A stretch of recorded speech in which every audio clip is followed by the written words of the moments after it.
بسم الله الرحمن الرحيم. السلام عليكم ورحمة الله وبركاته. إن الحمد لله نحمده ونستعينه ونستغفره ونعوذ بالله من شرور أنفسنا وسيئات أعمالنا. من يهده الله فلا مضل له ومن يضلل فلا هادي له. أشهد أن لا إله إلا الله وحده لا شريك له وأشهد أن محمدا عبده ورسوله. يا أيها الذين آمنوا اتقوا الله حق تقاته ولا تموتن إلا وأنتم مسلمون.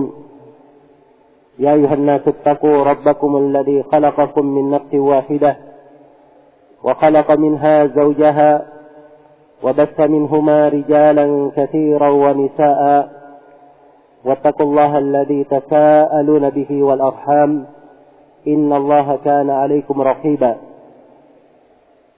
يا أيها الذين آمنوا اتقوا الله وقولوا قولا سديدا يصلح لكم أعمالكم ويغفر لكم ذنوبكم ومن يطع الله ورسوله فقد فاز فوزا عظيما. أما بعد، فإن أصدق الحديث كتاب الله وخير الهدي هدي محمد صلى الله عليه وسلم وشر الأمور محدثاتها فإن كل محدثة بدعة وكل بدعة ضلالة وكل ضلالة في النار. معاشر المسلمين والmuslimat, hadirin kaum muslimin dan kaum muslimat yang saya hormati dan saya muliakan.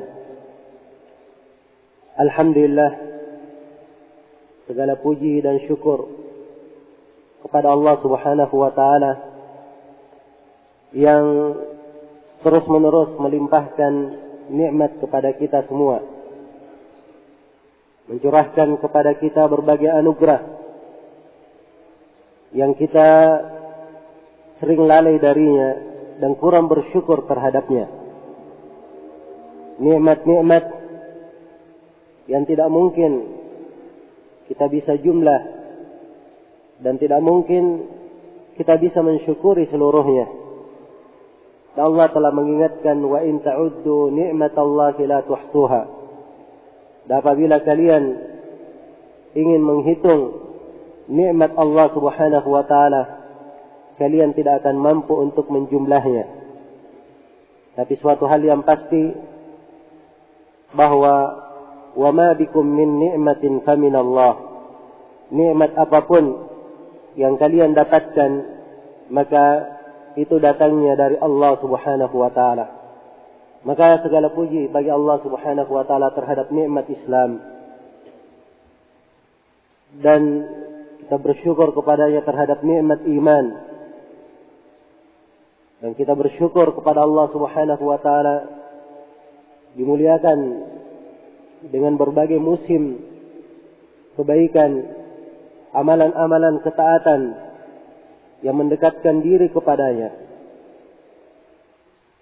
Amalan-amalan ketaatan yang menyejukkan hati seorang muslim dan muslimah, yang melipat gandakan pahala dan kebaikannya, yang meninggikan derajatnya dan menggugurkan dosa-dosanya. Dan ini adalah suatu hal yang patut kita syukuri, termasuk berkumpulnya kita di masjid yang mulia ini. Ini adalah sebuah nikmat yang juga wajib kita syukuri, karena Rasulullah sallallahu alaihi wasallam telah menyebut berbagai keutamaan bagi siapa yang duduk di dalam masjid Allah Subhanahu wa taala dalam rangka mempelajari ilmu agama.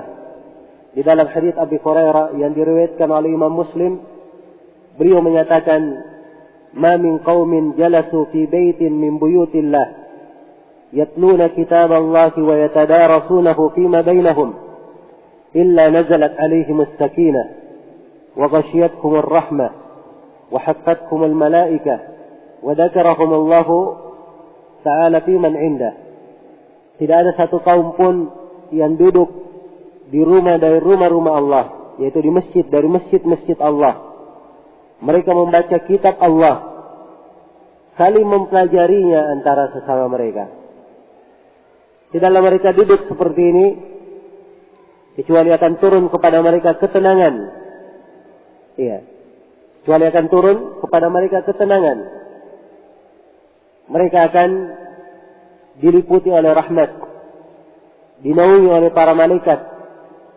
Dan Allah menyebut orang-orang yang hadir di majelis itu di depan para malaikatnya dibanggakan. Dan ini dari keutamaan yang sangat besar yang hendaknya kita syukuri dan kita memuji Allah Subhanahu wa taala terhadap taufik dan nikmatnya atas hal tersebut. Maka alhamdulillah wa syukru lillah ala hadhihi ni'mah. Kita memuji Allah Subhanahu wa taala terhadap hal tersebut. Kemudian juga Rasulullah sallallahu alaihi wasallam bersabda, "La yashkurillaha man la yashkurin nas." Tidaklah bersyukur kepada Allah orang yang tidak bersyukur kepada manusia. Maka saya mengucapkan terima kasih yang sebesar-besarnya kepada pihak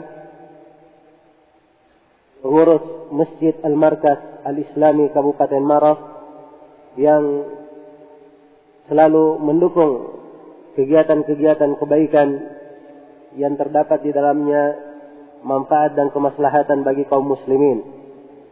Semoga Allah Subhanahu wa taala melipat gandakan pahala untuk setiap orang yang menjadi sebab di dalam kebaikan, dan semoga semuanya mendapatkan keutamaan apa yang dijanjikan oleh Rasulullah sallallahu alaihi wasallam di dalam haditsnya sebagaimana yang diriwayatkan oleh Imam Muslim dari sahabat Abu Mas'ud Al-Ansari, "Man dalla ala khairin falahu ajr ka ajri fa'ilihi." Siapa yang menunjukkan atas sebuah kebaikan, maka dia dapat pahala seperti pahala orang yang mengerjakannya.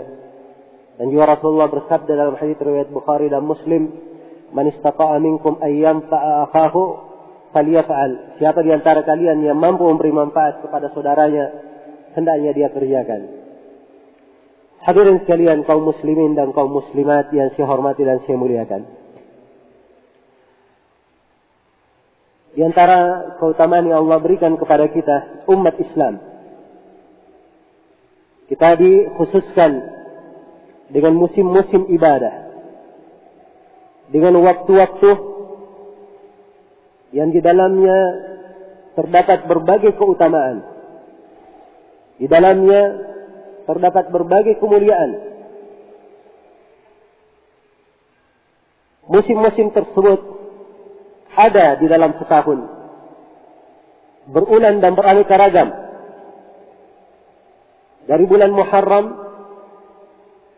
Nabi sallallahu alaihi wasallam beliau berpuasa di bulan Muharram, dan dulunya puasa wajib umat Islam pada tanggal 10 Muharram yang disebut dengan nama hari Ashura. Yang kemudian Nabi juga mengatakan, "La in ishtul qabil la asumanna at-tasi'." Andai kata saya hidup tahun depan, maka saya akan puasa juga hari ke-9-nya. Hari ke-9 Muharram juga disebut sebagai hari Tasu'a. Demikian pula bulan-bulan setelahnya.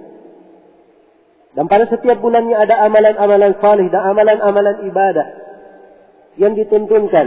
Ada puasa Senin Kamis, ada puasa 3 hari dalam sebulan, ada puasa Ayyamul Bid. Ya.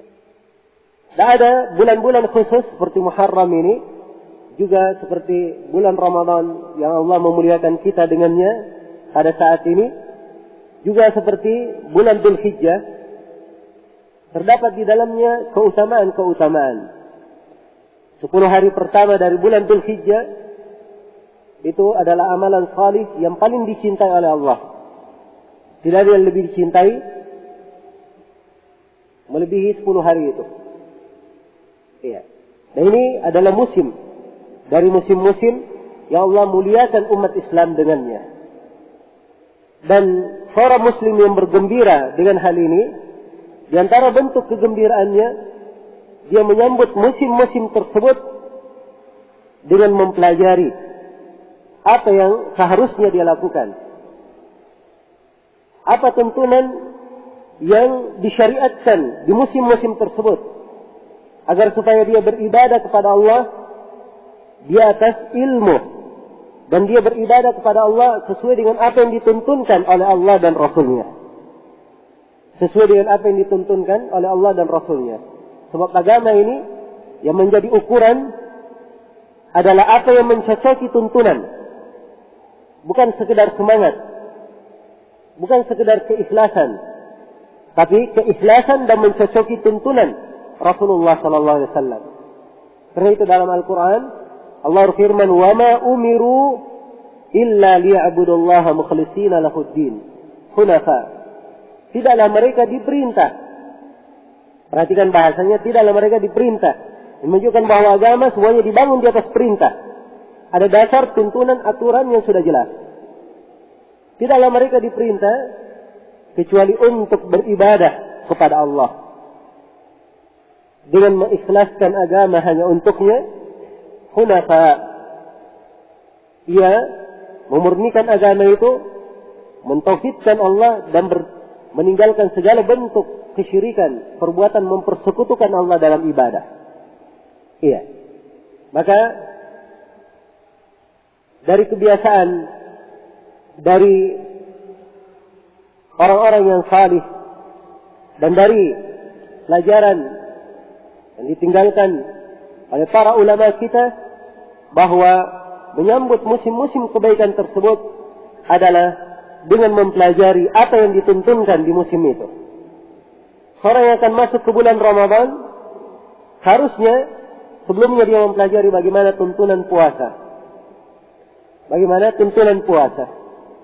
Seorang yang akan menunaikan ibadah haji, maka sewajibnya dia mempelajari bagaimana tuntunan haji Rasulullah sallallahu alaihi wasallam.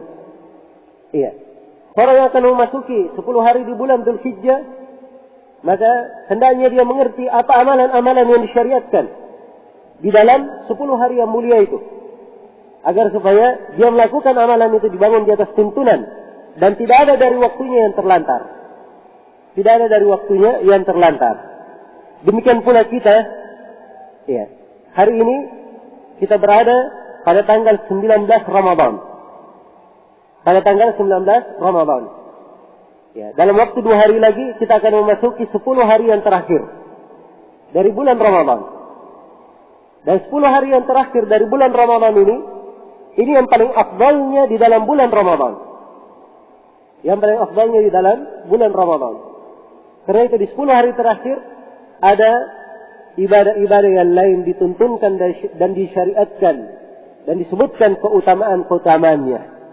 Maka inilah yang melandasi acara pada pertemuan hari ini untuk membedah buku Keajaiban Lailatul Qadri, yang di dalam buku ini insyaallah taala juga disinggung tentang amalan-amalan yang sebaiknya dilakukan atau dipersiapkan untuk menyambut Lailatul Qadri.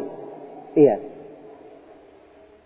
Buku Keajaiban Lailatul Qadri ini pembahasan tentang Lailatul Qadar, yang di dalamnya akan kita terangkan tentang definisi Lailatul Qadar, apa sebab penamaan Lailatul Qadar, bagaimana keutamaannya, kemudian akan kita terangkan sejumlah hukum-hukum yang terkait dengan Lailatul Qadar dan amalan-amalan yang disyariatkan pada malam Lailatul Qadar tersebut.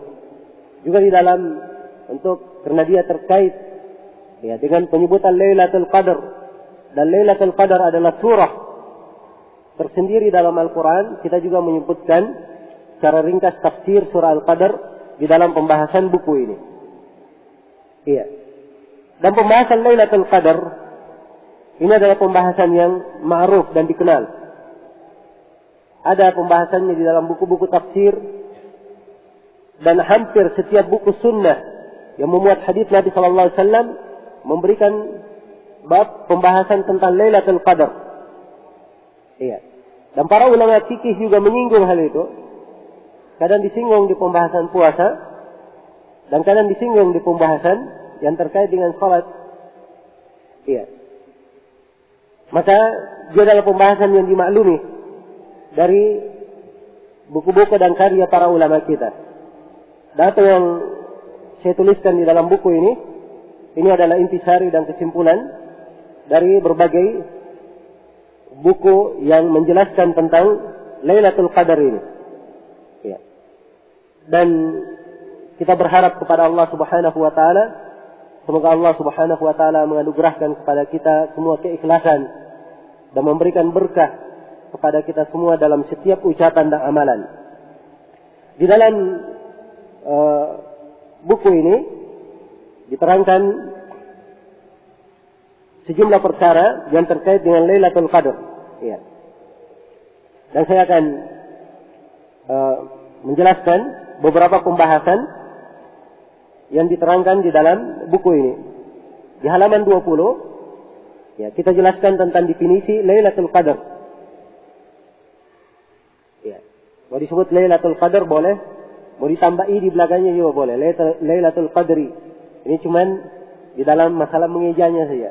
Tapi yang dimaksudkan dalam bahasa Arabnya adalah hal yang sama. Sekarang saya akan terangkan definisinya. Ya, Lailatul Qadar ini sebuah frasa terdiri dari dua kata. Kata Lail dan kata Al-Qadar. Ya, Lailatul Qadar terdiri dari dua kata, yaitu kata Lailah, ya, dan kata Al-Qadar. Ya, Lailah artinya malam hari. Nah, di sini kurang kamar buta ya, dilengkapi nanti. Lailah artinya malam hari. Dan Al-Qadar, ini akan kita terangkan apa makna dari Al-Qadar. Ya. Lail, malam hari. Ya, malam itu dalam penggunaan orang Arab, dan ini juga dimaklumi dalam bahasa kita. Ya. Itu bermula dari terbenamnya matahari hingga terbitnya fajar subuh. Itu yang disebut dengan malam. Bermula dari terbenamnya matahari hingga terbitnya fajar subuh. Tetapi di dalam bahasa Arab, kadang kalau dikatakan malam, ya, kadang yang diinginkan malam bersama dengan siangnya. Malam bersama dengan apa? Bersama dengan siangnya. Demikian pula sebaliknya, kalau dikatakan siang, kadang yang diinginkan siang bersama dengan malamnya. Ya. Dan ini ada dalam penggunaan Al-Quran. Kita sebutkan di sini ayat di kisah Nabi Zakaria, di mana Allah berfirman kepada Allah menjelaskan ucapan Nabi Zakaria alaihi salam, qala rabbi ja'al li ayah. Nabi Zakaria berkata, wahai Rabbku, berikanlah kepadaku tanda bahwa istriku sedang hamil. Qala ayatuka alla tukalliman nas thalathata ayyamin illa ramza.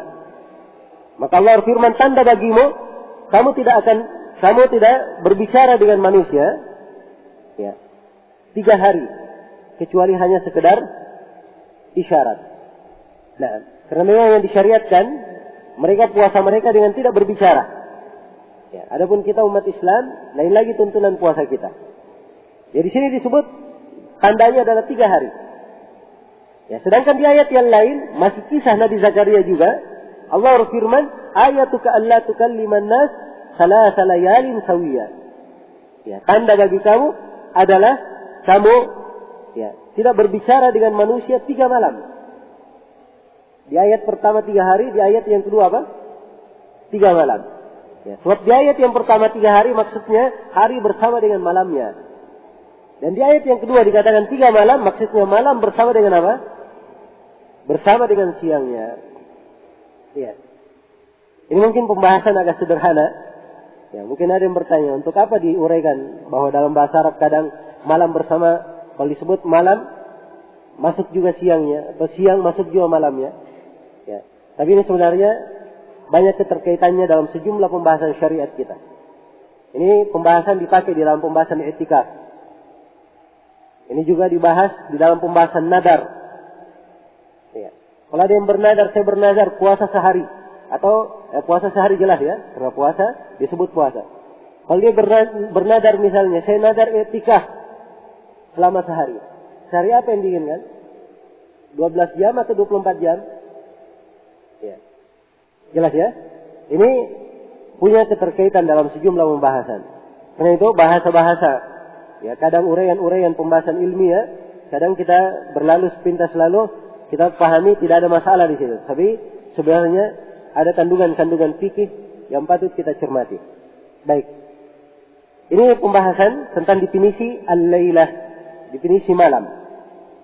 Adapun al-qadar, al-qadar itu dari kata qadara yaqdiru. Qadaran. Ini dalam bahasa Arabnya, timbangan bahasa Arabnya. Qadara yaqdiru qadaran, dan bisa dibaca qadaran. Dalnya bisa disukun dan bisa difathah. Dalnya. Ya. Dalam menguraikan bahasa Arab, kadang dia dari susunan kata apa? Dal, ya, qaf, dal, ra, 3 huruf. Ya. Ibnu Faris menyebutkan di dalam dasar bahasa bahwa kata yang tersusun dari qaf, dal, dan ra itu menunjukkan akan jumlah sesuatu, bentuk dari sesuatu, dan puncak akhir sesuatu. Ya. Jelas ya? Bentuk, jumlah, atau puncak akhir sesuatu. Nah, jadi ini dasar penggunanya dalam bahasa Arab. Ya. Adapun al-qadar itu sendiri, ya, al-qadar itu sendiri, dia selain dari mana yang disebut oleh Ibnu Faris menunjukkan mana jumlah, bentuk, atau akhir puncak sesuatu, kadang dia juga bermakna penakdiran, sesuatu yang telah ditentukan, telah dipastikan. Dan qadar juga bisa bermakna penyempitan. Ya, sesuatu disempitkan. Sesuatu disempitkan. Saya sebutkan di sini ayat-ayat yang menunjukkan bahwa al-qadar kadang bisa bermakna penyempitan. Ya, seperti firman Allah, wa amma idza ma batalahu faqadara alaihi rizqahu. Ya, adapun bila Rabbnya menguji si hamba, lalu rezekinya dikadarkan. Apa artinya dikadarkan? Yaitu disempitkan. Ya. Dibatasi rezekinya menjadi sedikit. Jelas ya? Maka qadar kadang bisa bermakna penyempitan. Ya. Ini makna secara bahasa punya keterkaitan di dalam mendefinisikan Lailatul Qadar. Ya. Dalam mendefinisikan Lailatul Qadar secara istilah. Karena itu saya sebutkan di halaman 24 dan seterusnya. Sebab penamaan Lailatul Qadar. Ya. Sebab penamaan Lailatul Qadar. Para ulama menyebutkan beberapa pendapat. Kenapa Lailatul Qadar dinamakan Lailatul Qadar? Ya. Kenapa dinamakan Lailatul Qadar?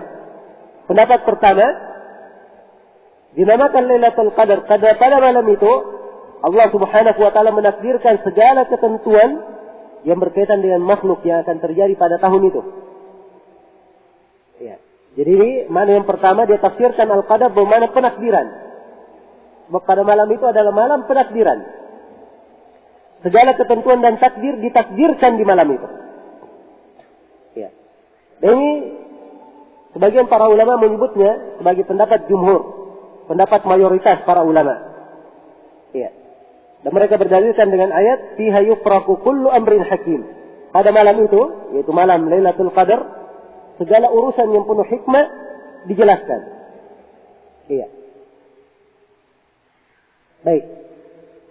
Ini pendapat yang pertama. Pendapat yang kedua, dinamakan Lailatul Qadar karena keagungan dan kemuliaannya. Sebab qadar itu bisa bermakna pengagungan.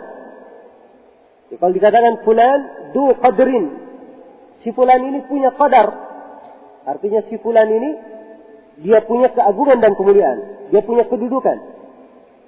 Ya. Jelas ya? Atau hadal amal lahu qadar. Amalan ini punya qadar, maksudnya dia punya keagungan dan kedudukan. Ya. Maka makna yang kedua dikatakan Lailatul Qadar karena dia adalah malam yang memiliki keagungan dan kemuliaan. Dan ini makna juga benar ditunjukkan oleh ayat Al-Quran. Lailatul Qadri khairun min alfi syahr. Malam Lailatul Qadar lebih baik daripada 1000 bulan. Iya. Bagi orang yang memaknakan dengan pendapat yang kedua ini dalam makna mengagungkan, ya, mereka arahkan makna pengagungan ini kadang kepada pelaku. Ya. Jadi siapa saja yang mengerjakan amalan ketaatan pada malam Lailatul Qadar, maka pelakunya ini, orang yang beramal ini adalah seorang yang memiliki keagungan dan kemuliaan. Ya. Jelas ya? Ya. Yang kedua, jadi bagi siapa yang mengatakan bahwa Lailatul Qadar karena keagungan dan kemuliaannya, ini juga kembali kepada amalan. Setiap amalan ketaatan pada malam itu sangat agung dan sangat mulia. Keutamaannya dan nilainya 1000 kali lipat dibanding beramal, ya, di hari-hari atau di malam-malam lainnya. Jelas ya? Sebab dia seperti beramal 1000 bulan. Di 1000 bulan. Baik. Kemudian yang ketiga, pendapat yang ketiga, dinamakan Lailatul Qadar, ya, karena bumi waktu itu menjadi sempit dan sesak oleh para malaikat. Ya, ini tadi saya sebutkan ya, di antara makna secara bahasa, Al-Qadar bermakna apa? Penyempitan. Ya. Jadi bumi itu menjadi sempit dan sesak karena malaikat memenuhi bumi. Malaikat memenuhi bumi. Ya. Dan dimaklumi bahwa malaikat turun, ya, turun ke langit atau turun ke dunia pada malam Lailatul Qadar itu. Allah Subhanahu wa taala berfirman, "Tanazzalul malaikatu war-ruhu fiha." Para malaikat juga ar-ruh yaitu Jibril, dia turun pada malam Lailatul Qadar itu. Iya. Turun pada malam Lailatul Qadar itu. Dan akan datang nanti di penyebutan tanda Lailatul Qadar. Salah satu tanda Lailatul Qadar, kalau malamnya sudah Lailatul Qadar, di pagi harinya matahari terbit, ya, cahaya matahari tidak menyilaukan. Tidak menyilaukan. Sebagian para ulama menyebutkan tidak silau karena dia tertutup oleh apa?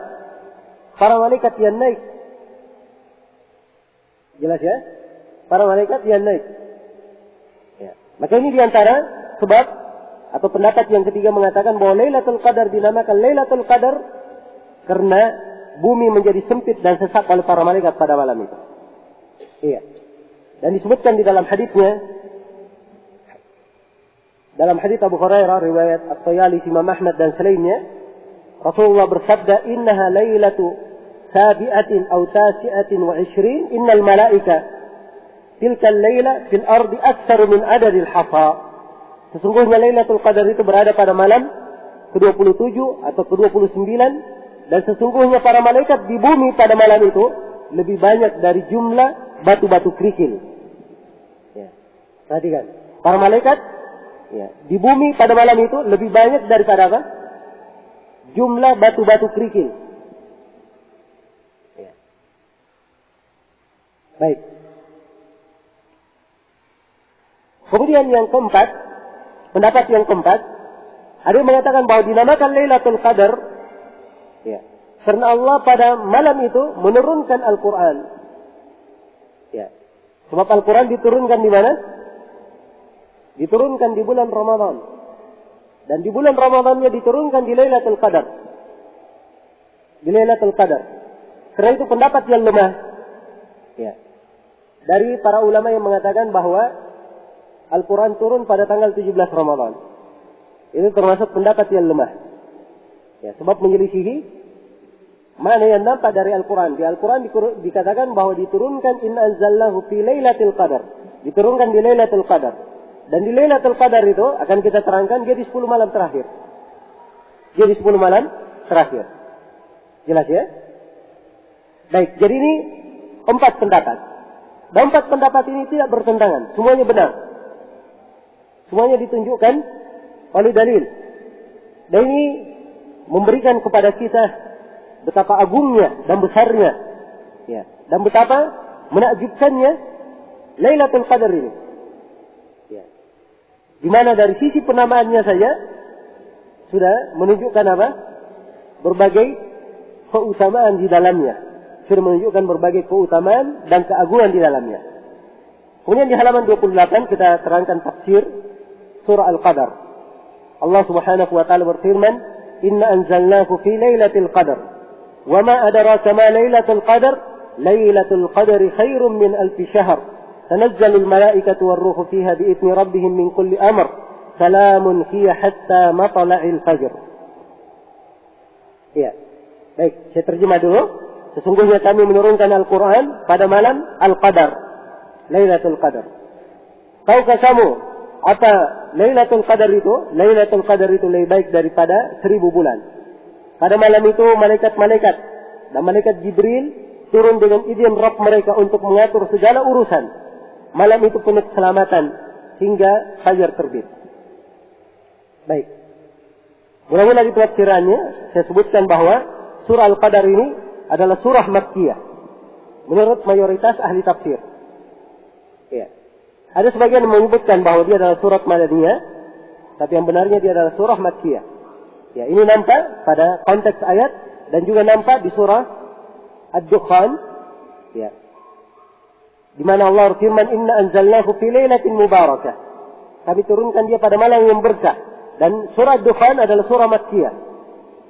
Adalah surah apa? Surah Makkiyah. Ya. Dan ini mengetahui surah ini Makkiyah atau Madaniyah, ini punya manfaat di dalam menafsirkan ayat. Punya manfaat di dalam menafsirkan ayat. Baik. Allah berfirman, "Inna anzalnahu fi lailatul qadar." Sesungguhnya kami menurunkannya pada malam Lailatul Qadar. Ya. Ini sebenarnya kandungan dari ayat-ayat ini. Ya. Luar biasa. Ya, dan saya sendiri hanya meringkas dari tafsirnya. Saya tidak uraikan semuanya apa yang terkandung dari sisi makna dan pembahasan yang terkandung di dalam keindahan ayat-ayat ini. Ya, Allah mengabarkan bahwa dia menurunkan, yaitu menurunkan Al-Quran pada malam Al-Qadar. Malam yang penuh berkah. Dia turunkan pada malam Al-Qadar yang penuh dengan berkah. Ya. Dan malam ini, Lailatul Qadar ini, dia diturunkan di bulan Ramadan. Sebab Al-Quran diturunkan di mana? Di bulan Ramadan. Syahrul Ramadan alladhi unzila fihi Al-Quran. Bulan Ramadan yang diturunkan di dalamnya Al-Quran. Dan perhatikan firman Allah, "Inna anzalnahu." Sungguhnya kami menurunkannya. Tidak disebut. Tidak dikatakan misalnya sungguhnya kami turunkan Al-Quran, sungguhnya kami menurunkan Alkitab. Tidak. Tapi dipakai huruf dhamir hu. Kami menurunkannya. Ya. Kenapa? Karena dia adalah sesuatu yang sudah dimaklumi keagungannya. Perkara yang telah dimaklumi keagungannya di sisi Allah. Karena itu tidak perlu diterangkan secara detail. Ya. Rincian dari kata ganti itu. Ya. Baik. Wa ma adraka ma Lailatul Qadar. Kemudian Allah mengagungkan kedudukan Lailatul Qadar ini dalam firman-Nya. Wa ma adraka ma Lailatul Qadar. Dan tahukah kamu apa itu Lailatul Qadar? Ini pembahasan mengagungkan ya. Mengagungkan. Dan ini kaidah di dalam membaca Al-Quran. Kalau di dalam Al-Quran disebutkan wa ma adraka, ya, itu artinya bahwa Nabi telah diberitahu tentang keagungannya. Tapi kalau dibahasakan wa ma yudrika, pakai yudrika fi'il mudhari', itu artinya sesuatu yang belum diketahui. Sesuatu yang belum diketahui. Misalnya seperti hari kiamat. Yas'alukan nasu 'anis sa'ah. Qul innama 'ilmuha indallah. Wa ma yudrika la'alla as-sa'ata takunu qariba. Pakai yudrika. Ya, mereka bertanya kepadamu tentang hari kiamat.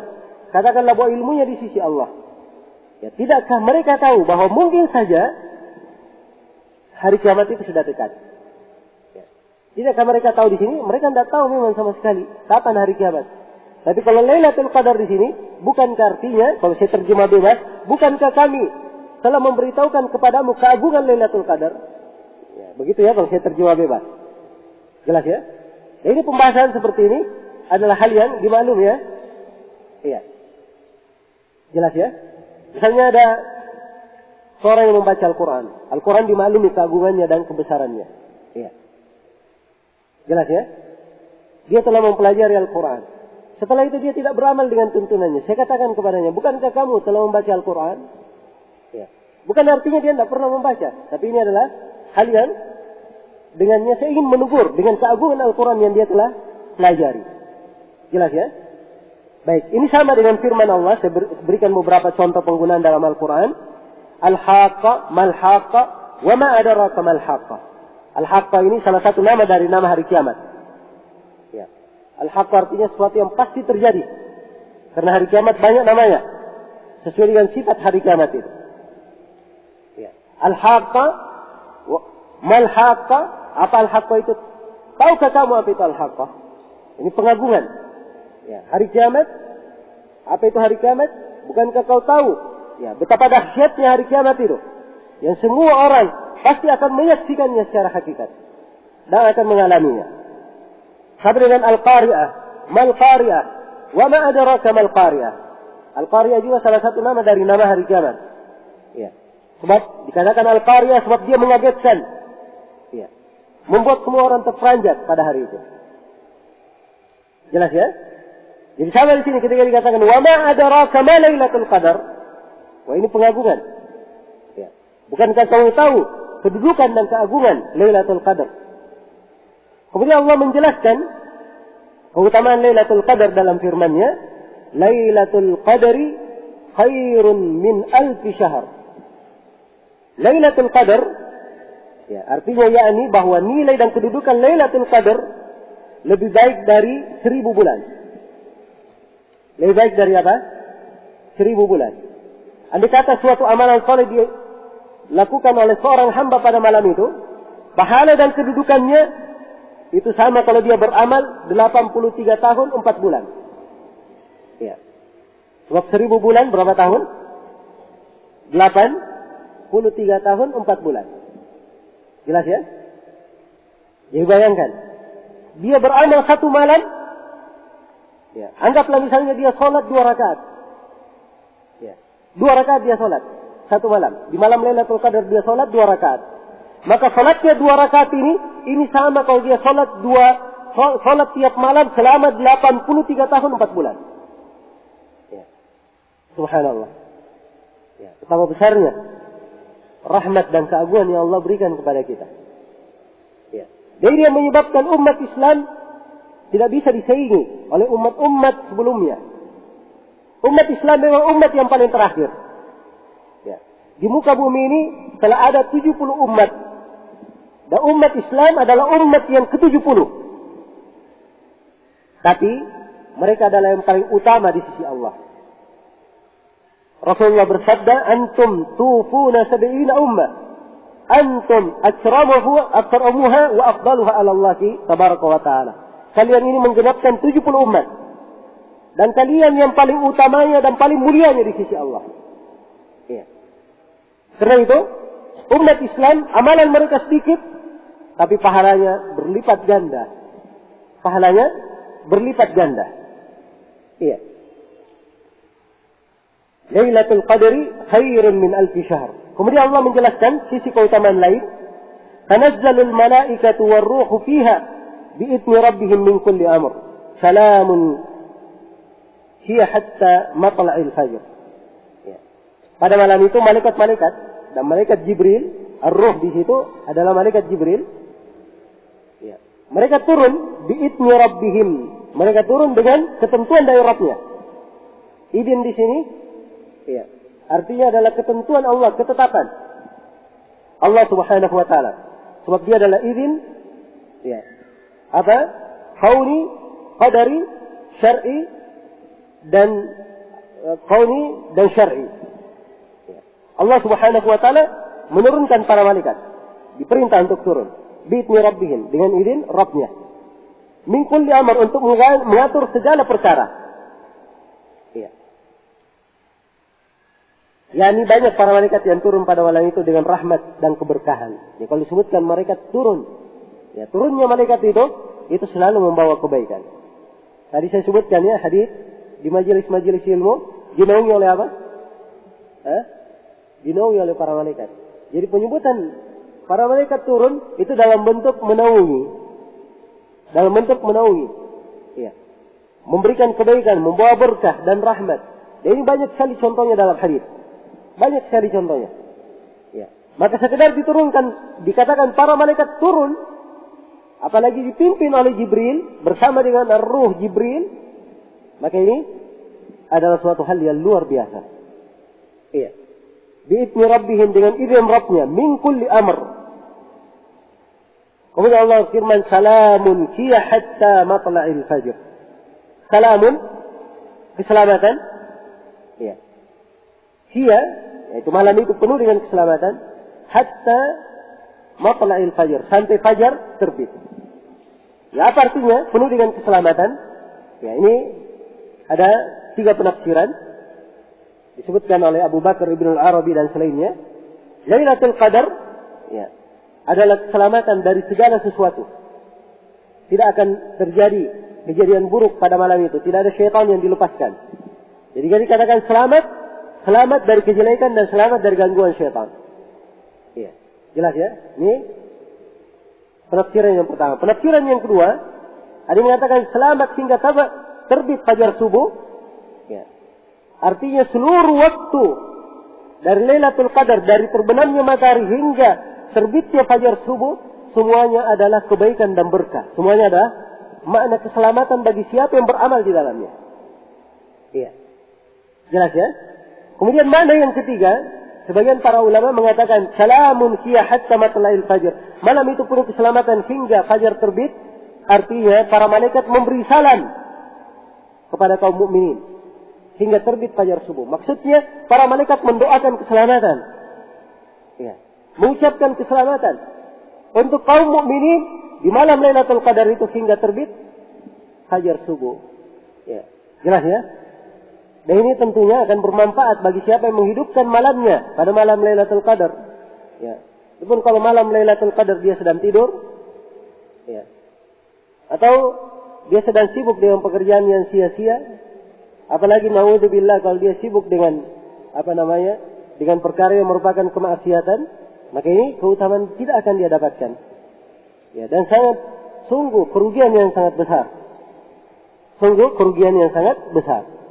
Ini 3 penafsiran untuk salamun fi hatta matla'il fajr, dan semuanya adalah penafsiran yang benar. Ya. Bisa ditafsirkan dengannya di dalam ayat. Jelas ya? Bisa ditafsirkan dengannya di dalam ayat. Baik, ini secara ringkas penafsiran surah Lailatul Qadar. Kemudian saya simpulkan di halaman berikutnya, di halaman 34, keutamaan Lailatul Qadar dan keutamaan mencari Lailatul Qadar. Ya, dari ayat Al-Quran, dari surah Al-Qadar, mungkin kita simpulkan 6 keutamaan dari Lailatul Qadar. Yang pertama, Allah menurunkan Al-Quran pada malam Lailatul Qadar ini. Ya. Al-Quran yang merupakan kalam Allah, kitab yang paling agung yang telah menghapus kitab-kitab seluruhnya, petunjuk bagi manusia, ya, pegangan umat Islam, itu diturunkan di malam Lailatul Qadar. Keutamaan yang kedua, Allah telah meninggikan Lailatul Qadar ini, di mana dia senilai dengan 1000 bulan. Ya. Dengan bahasa lainnya senilai dengan 83 tahun 4 bulan. 83 tahun sepertiga. Kan begitu. Ya, kemudian keutamaan yang ketiga, para malaikat turun pada malam itu. Dan dimaklumi malaikat tidak turun kecuali dengan berkah dan kebaikan. Jelas ya? Kemudian keutamaan yang keempat, Lailatul Qadar adalah malam keselamatan dan kebaikan. Kemudian yang kelima, penakdiran segala sesuatu itu terjadi pada malam itu. Penakdiran segala sesuatu pada tahun itu. Ya, sebab penakdiran itu ada beberapa tahapan ya. Ada penakdiran di Lauhul Mahfuz. Ini penakdiran segala sesuatu. Ya, dari awal terjadinya makhluk hingga akhir. Penakdiran yang kedua adalah penakdiran ketika ditiupkan ruh di dalam janin ibu.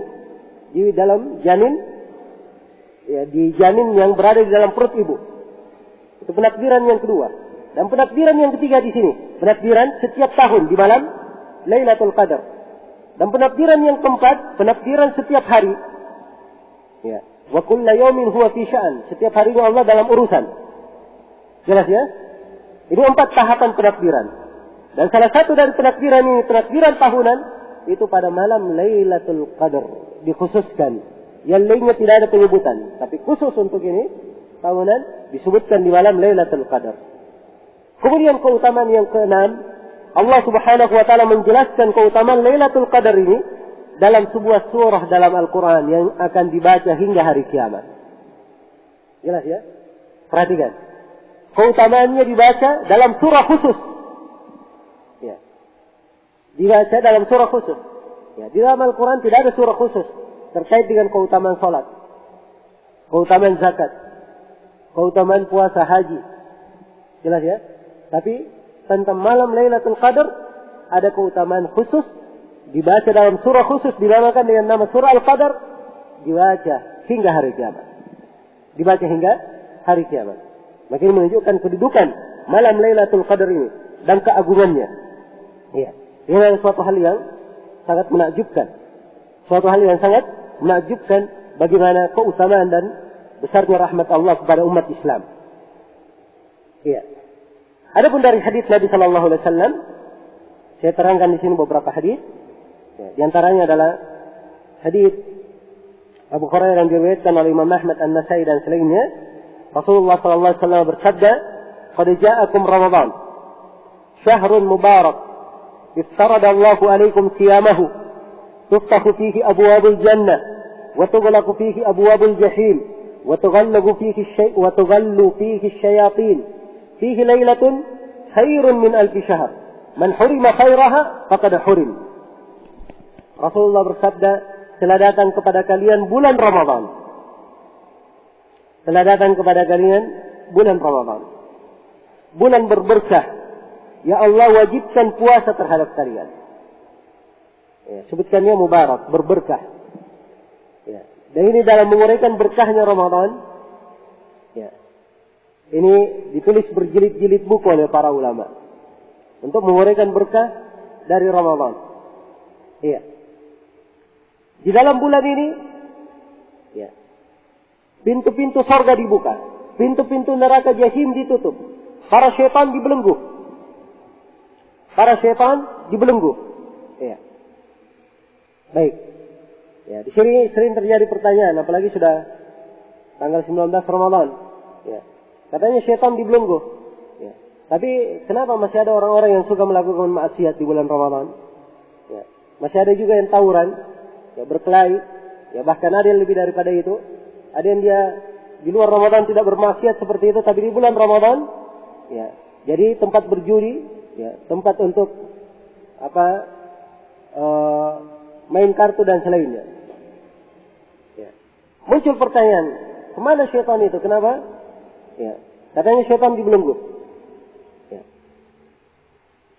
Jawabannya bahwa kata syaitan dibelenggu, ya, harus diketahui, ya, kejelekan itu berasal dari siapa? Apakah dari bisikan syaitan saja? Ya, jawabannya tidak. Kejelekan itu bersumber dari dua hal. Ya, kadang dari bisikan syaitan. Hamba disesatkan oleh syaitan, dia tersesat. Ya. Dan kadang dia melakukan kejelekan karena jiwanya yang jelek memang. Ya, memang jiwanya jelek. Dan Allah berfirman bahwa itu adalah asal jiwa manusia. Inna an-nafsa la'ammaratun bis-su' illa ma rahima rabbi.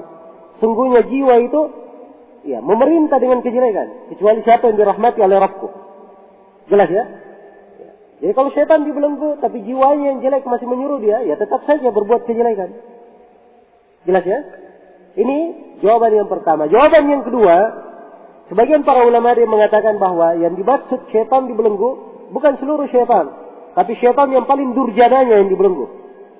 Karena itu datang dalam riwayat Imam An-Nasai disebutkan wasuffidat maradatus syayatin, dan para syaitan durjana dibelenggu, disebutkan durjana. Ya, tapi syaitan-syaitan kecil-kecilnya, atau syaitan sedang-sedangnya mungkin masih berkeliaran. Ya. Jelas ya? Ini dibangun di atas, ya, jawaban yang kedua berdasarkan hadits itu. Baik. Jadi sekali lagi, ya, hadits-hadits Nabi sallallahu alaihi wasallam itu Tidak mungkin ada maknanya yang tidak baik. Semuanya pasti makna yang benar. Tidak mungkin ada makna yang kontradiksi. Kalau ada yang memahami makna kontradiksi, berarti akalnya yang kontradiksi. Harus diperbaiki. Ya. Jelas ya? Kemudian Nabi mengatakan di sini, ya, syaitan dibelenggu pada bulan Ramadan itu. Kemudian Nabi berkata, "Fihi lailatun khairun min alfi syahr." Ya. Terdapat di dalamnya atau padanya terdapat malam yang lebih baik dari 1000 bulan pada bulan Ramadan ini. Kemudian Rasulullah bersabda, "Man hurima khairaha faqad hurim." Barang siapa yang kebaikan bulan tersebut diharamkan terhadapnya, berarti dia betul-betul telah diharamkan. Ini kebaikan pada malam Lailatul Qadar itu. Ya. Jadi kalau malam Lailatul Qadar ini kebaikannya diharamkan baginya, maka sudah dia telah diharamkan, ya, dari kebaikan. Jadi menjadi ukuran di dalam hadis ini Lailatul Qadar. Perhatikan, siapa yang diharamkan padanya malam Lailatul Qadar, berarti haram untuknya berbagi kebaikan di bulan itu. Ya. Hadis inilah yang melandasi kaum salih, mereka menghidupkan malam-malamnya. Karena itu saya sebutkan di sini, ya, di hadis yang ketiga dan keempat, Nabi SAW hadis yang ketiga, ya, kana Nabi sallallahu alaihi wasallam idza dakhala al-ashr shadda mi'zarahu wa ahya laylahu wa ayqadha ahlahu. Nabi sallallahu alaihi wasallam bila 10 malam terakhir telah masuk, beliau mengencangkan sarungnya. Ya. Wa ahya laylahu, beliau hidupkan seluruh malamnya. Apa artinya dihidupkan seluruh malamnya? Ya, beliau tidak tidur pada malamnya. Jelas ya? Tidak ada tidurnya di malam hari.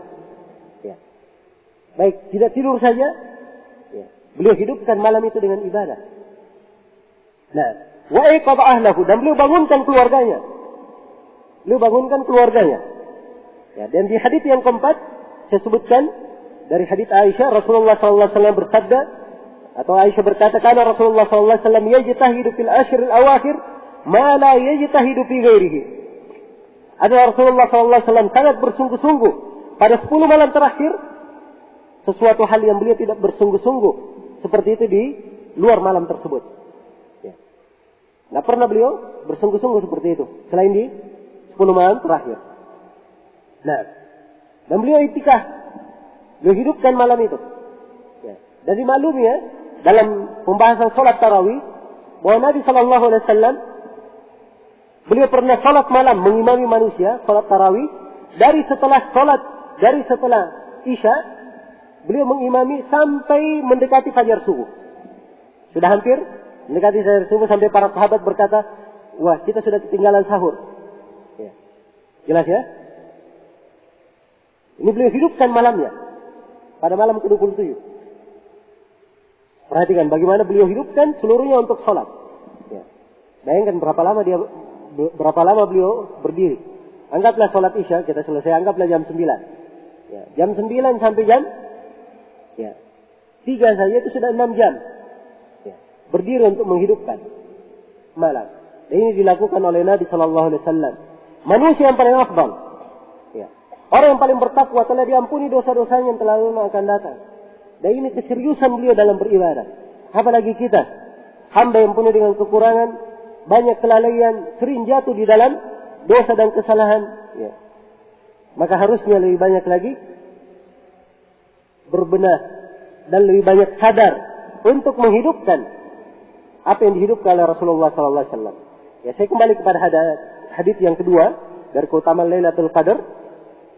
Ya. Nabi SAW bersabda, "Man qama Lailatul Qadri imanan wa ihtisaban, ghufira lahu ma taqaddama min dhanbi." Siapa yang melakukan qiyam, ya, berdiri mengerjakan salat pada malam Lailatul Qadar karena keimanan dan pengharapan pahala, maka akan diampuni untuknya apa yang telah lalu dari dosanya. Iya. Ya, dosa-dosa yang telah lalu, subhanallah, diampuni.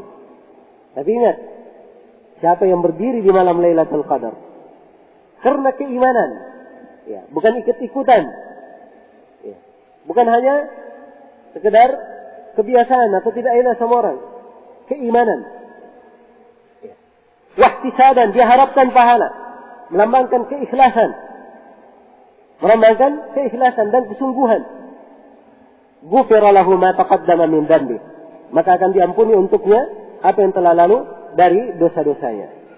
Kemudian juga saya sebutkan di sini dari halaman 38 dan seterusnya saya terangkan beberapa hadis yang Nabi memerintah di dalamnya untuk mencari Lailatul Qadar. Jadi beliau perintah untuk mencarinya. Ya. Ini bayangkan ya, perhatikan bagaimana anjuran-anjuran beliau. Kadang beliau tunjukkan, Nabi kadang tunjukkan dengan bentuk beramal. Beliau iktikaf, beliau hidupkan malamnya. Ya. Beliau terangkan dalam keutamaannya. Dan kadang beliau perintah sahabat untuk mencarinya. Ini semuanya menunjukkan makna pengagungan ya, terhadap Lailatul Qadar. Ya. Karena itu saya sebutkan di dalam pembahasan keutamaan. Jelas ya? Ya Rasulullah SAW bersabda, di antaranya hadits Aisyah, riwayat Bukhari dan Muslim juga, Rasulullah bersabda, "Taharrau Lailatul Qadri fil witr min al-ashr al-awakhir min Ramadan." Carilah Lailatul Qadar pada malam ganjil di antara 10 malam terakhir Ramadan. Ini disebut malam ganjil. Di 10 malam terakhir. Yang kedua hadits Ibnu Abbas, Rasulullah bersabda, "Iltamisuha fil ashr al-awakhir min Ramadan." Carilah dia. Ya, malam Lailatul Qadar itu pada 10 malam terakhir Ramadan. Ya. Lailatul fi tasi'atin tabaqa, fi sabi'atin tabaqa, fi khamisatin tabaqa. Pada 9 malam tersisa. Ya, kalau 9 malam tersisa berarti malam keberapa? 21. Atau pada 5 malam tersisa, itu malam 25. Ya, kalau 7 malam tersisa berarti malam 23. Di sini hanya disebut 21, 23 dan 25 dalam hadits Ibnu Abbas. Hadits yang ketiga, hadits Ibnu Umar. Ya. Beliau menjelaskan bahwa seorang lelaki melihat dalam mimpinya Lailatul Qadar turun. Dia mimpi melihat Lailatul Qadar turun. Ini akan saya berikan pembahasan khusus. Apakah Lailatul Qadar bisa dilihat atau tidak? Ya. Sebab ini termasuk ya masalah yang ya sering desas-desus saja dibicarakan dan tidak jelas. Ya, banyak orang yang membicarakannya. Jadi seorang lelaki melihat ya, dalam mimpi bahwa Lailatul Qadar turun pada malam ke-27. Maka Nabi SAW bersabda, "Ara ru'yakum fil ashr al-awakhir, fatlubuha fil witr minha." Maka kata Nabi, saya melihat mimpi-mimpi kalian bahwa Lailatul Qadar itu berada pada 10 malam terakhir. Jadi ternyata banyak sahabat yang mimpi melihat Lailatul Qadar. Ya. Dan mimpi-mimpi para sahabat itu semuanya di 10 malam terakhir. Maka Nabi berkata, carilah malam Lailatul Qadar itu di malam ganjil di antara 10 malam tersebut. Ya.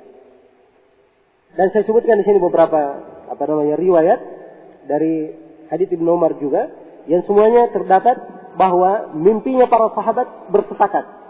Ya, bahwa dia di 10 malam terakhir, sebagian riwayat di 7 malam terakhir. Ya.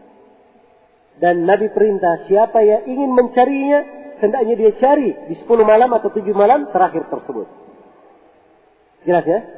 Maka di sini hadis-hadis yang menjelaskan perintah untuk mencari Lailatul Qadar. Ya. Ingat ya, perintah mencari Lailatul Qadar. Ini menunjukkan keseriusan untuk mencari. Ya. Karena itu suatu hal yang harus diingat bahwa pada 10 malam terakhir itu yang ada adalah keseriusan. Ya. Bukan menyibukkan diri dengan selain ibadah. Dan ini termasuk kesalahan banyak dari kaum muslimin dan muslimat di bulan Ramadan. Biasanya 10 malam terakhir itu justru ibadahnya berkurang. Ya. Buktikan saja, lihat saja masjid. Ya. 10 malam terakhir itu sudah kurang jumlahnya. Ya. Kalau awal Ramadan, Masya Allah, masjidnya penuh. Ya. Tapi kalau sudah akhir-akhir Ramadan, ya untung kalau ada setengah masjid. Ya, itu sudah mending kalau ada setengah. Jelas ya? Dan ini artinya kurang memahami sebenarnya apa yang dimaksud dengan bulan Ramadan dan apa yang dimaksud dengan keutamaan itu. Ya. Harusnya di akhir Ramadan lebih padat lagi daripada awalnya. Ya, kalau kita ingin berbicara apa yang seharusnya dilakukan. Jelas ya? Maka di 10 malam terakhir ini hendaknya digunakan dengan sebaik mungkin. Ya. Dan ibadah diperbanyak. Ibadah diperbanyak. Ya. Di antara hal yang bagus dilakukan di Mekah dan di Medina, kalau di 10 malam terakhir, ya mereka tarawihnya di awal malam, Ya. Ditarawihnya setelah Isya tidak witir. Ya, jadi tarawih saja tidak witir. Setelah itu jam 2 malam mereka berdiri lagi, sholat malam lagi dengan witirnya di situ. Jelas ya? Ini dalam upaya menghidupkan 10 malam terakhir. Ya. Ini adalah hal yang bagus. Hal yang bagus. Hal yang indah. Ya, dan dimaklumi mengerjakan sholat secara berjamaah itu memang lebih bersemangat daripada sendiri. Daripada apa? Daripada sendirian. Ya. Dan banyak hikmahnya kenapa disyariatkan sholat tarawih tersebut. Ya. Namun kita bukan di pembahasan itu sekarang. Ya. Jelas ya? Saya hanya ingin mengisyaratkan di sini bahwa mencari Lailatul Qadar ini adalah hal yang diperintah oleh Nabi Shallallahu Alaihi Wasallam. Kemudian di halaman 41 saya terangkan ya satu pembahasan apakah Lailatul Qadar hanya untuk umat Islam? Ya. Kalau untuk umat Islam sudah jelas ya.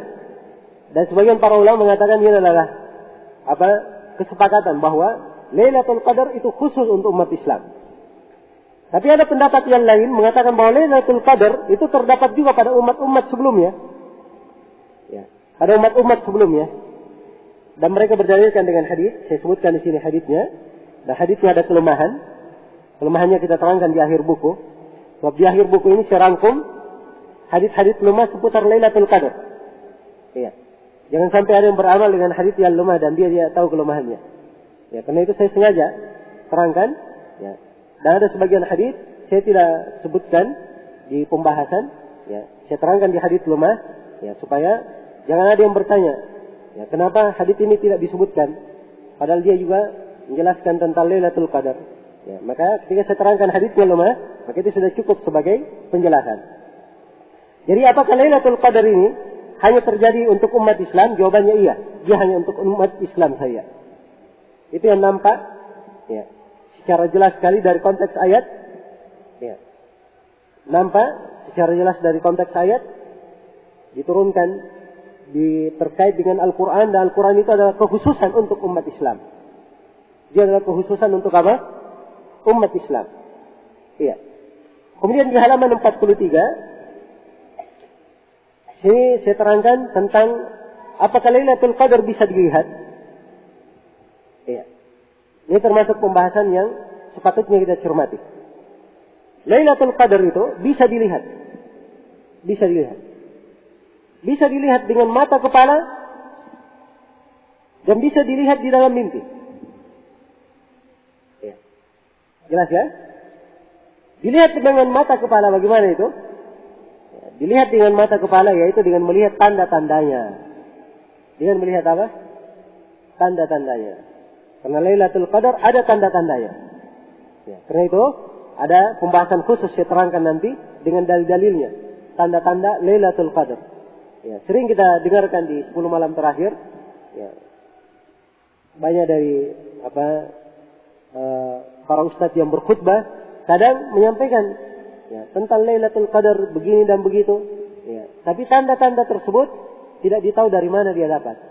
Ya, jelas ya. Dan di dalam buku ini saya hanya menyebutkan tanda di dalam hadis yang sahih saja. Dalam hadis yang sahih. Jelas ya.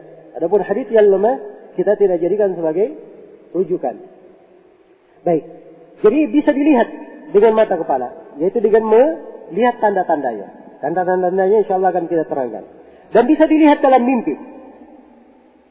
Ya. Seorang mimpi. Ya. Dalam mimpinya ada yang berkata kepadanya. Besok Lailatul Qadar misalnya. Jelas ya? Besok Lailatul Qadar. Ya. Atau dia melihat tanda misalnya. Dalam mimpinya. Yang nampak bahwa ini terjadi pada tanggal 25 misalnya atau 27. Ya. Jelas ya? Baik. Jadi bisa lihat dalam mimpi. Dan ini diterangkan dalam sejumlah hadis. Ataupun kisah dari para ulama as-salaf yang salih. Ya, tentang mimpi-mimpi mereka ini sangat banyak sekali. Ya, dan saya tidak terlalu banyak perhatian terhadap kisah-kisah. Ya. Jelas ya? Karena itu saya nggak sebut di sini kisah. Saya hanya terangkan saja. Kalau bukti kenyataan ada di kalangan as-salaf, iya ada terjadi. Saya hanya menerangkan hadis yang menjelaskan bahwa seorang bisa mimpi melihat Lailatul Qadar itu. Di antaranya hadis Ibnu Umar riwayat Al-Bukhari Ya, Nabi Shallallahu Alaihi Wasallam atau Ibnu Umar berkata, seorang lelaki melihat dalam mimpi bahwa Lailatul Qadar turun pada malam ke-27. Maka Nabi bersabda, "Ara ru'yakum fil ashril awakhir, fatlubuha fil witri minha." Kata beliau, saya melihat mimpi-mimpi kalian bahwa Lailatul Qadar berada pada 10 malam terakhir. Cari malam itu pada malam ganjil di antara 10 malam terakhir. Juga dalam hadits Abu Hurairah, ya, riwayat Muslim, Rasulullah sallallahu alaihi wasallam bersabda, "Uritu Lailatul Qadar." Ya, Lailatul Qadar telah diperlihatkan kepadaku. Maksudnya diperlihatkan dalam mimpi. Ya. Tsumma aiqadani ba'du ahli. Kemudian keluargaku atau sebagian keluargaku membangunkan saya. Jadi beliau lagi mimpi melihat Lailatul Qadar, dibangunkan oleh istri beliau. Ya. Apa yang terjadi? Fanusituha. Saya pun dilupakan. Ya. Saya pun dilupakan. Maka kata Nabi, "Faltamisuha fil ashril bawabir." Karena itu carilah Lailatul Qadar pada 10 malam yang tersisa. 10 malam yang tersisa. Ya. Juga di antara hal yang menakjubkan sekali, ya. Ini hadits Abu Musa al-Asy'ari radhiyallahu taala anhu. Bagaimana Nabi sallallahu alaihi wasallam mencari Lailatul Qadar. Ya. Jadi Abu Musa menjelaskan bahwa Nabi beriktikaf. Ya. Nabi beriktikaf. Akan kita terangkan nanti di pembahasan amalan yang disyariatkan apa itu iktikaf. Yaitu berdiam di masjid. Jadi Nabi beriktikaf, mengurung dirinya di masjid. Dan beliau mengurung dirinya, beliau membuat sebuah kubah Turkiya. Kayak kemah begitu. Dari bentuk kubah Turkiya. Ya. Nah, puncak kubah ini tertutup tikar. Jadi bisa dibuka. Ya. Jadi Nabi berada di dalamnya. Tidak ada yang mengganggu beliau. Ya. Jadi bukan di masjid iktikaf, cerita-cerita sama kawan-kawannya. Ya. Ya, jelas ya? Iktikaf itu dia konsentrasi ibadah. Dia ada tempat khusus, ya. Dia duduk di situ. Ya, kalau dia diizinkan oleh pihak masjid bikin skat-skat, silahkan. Ya, dia bikin kemah silahkan. Kalau dia izinkan. Jelas ya? Dia bikin untuk dia khusus ibadah di dalamnya. Nabi berada dalam kubah ini dari 10 malam pertama di bulan Ramadan. Tanggal 1 sampai tanggal 10 beliau sudah berada iktikaf untuk mencari Lailatul Qadar. Belum ketemu. Setelah itu beliau cari lagi dari tanggal 11 sampai tanggal 20. Belum ketemu lagi.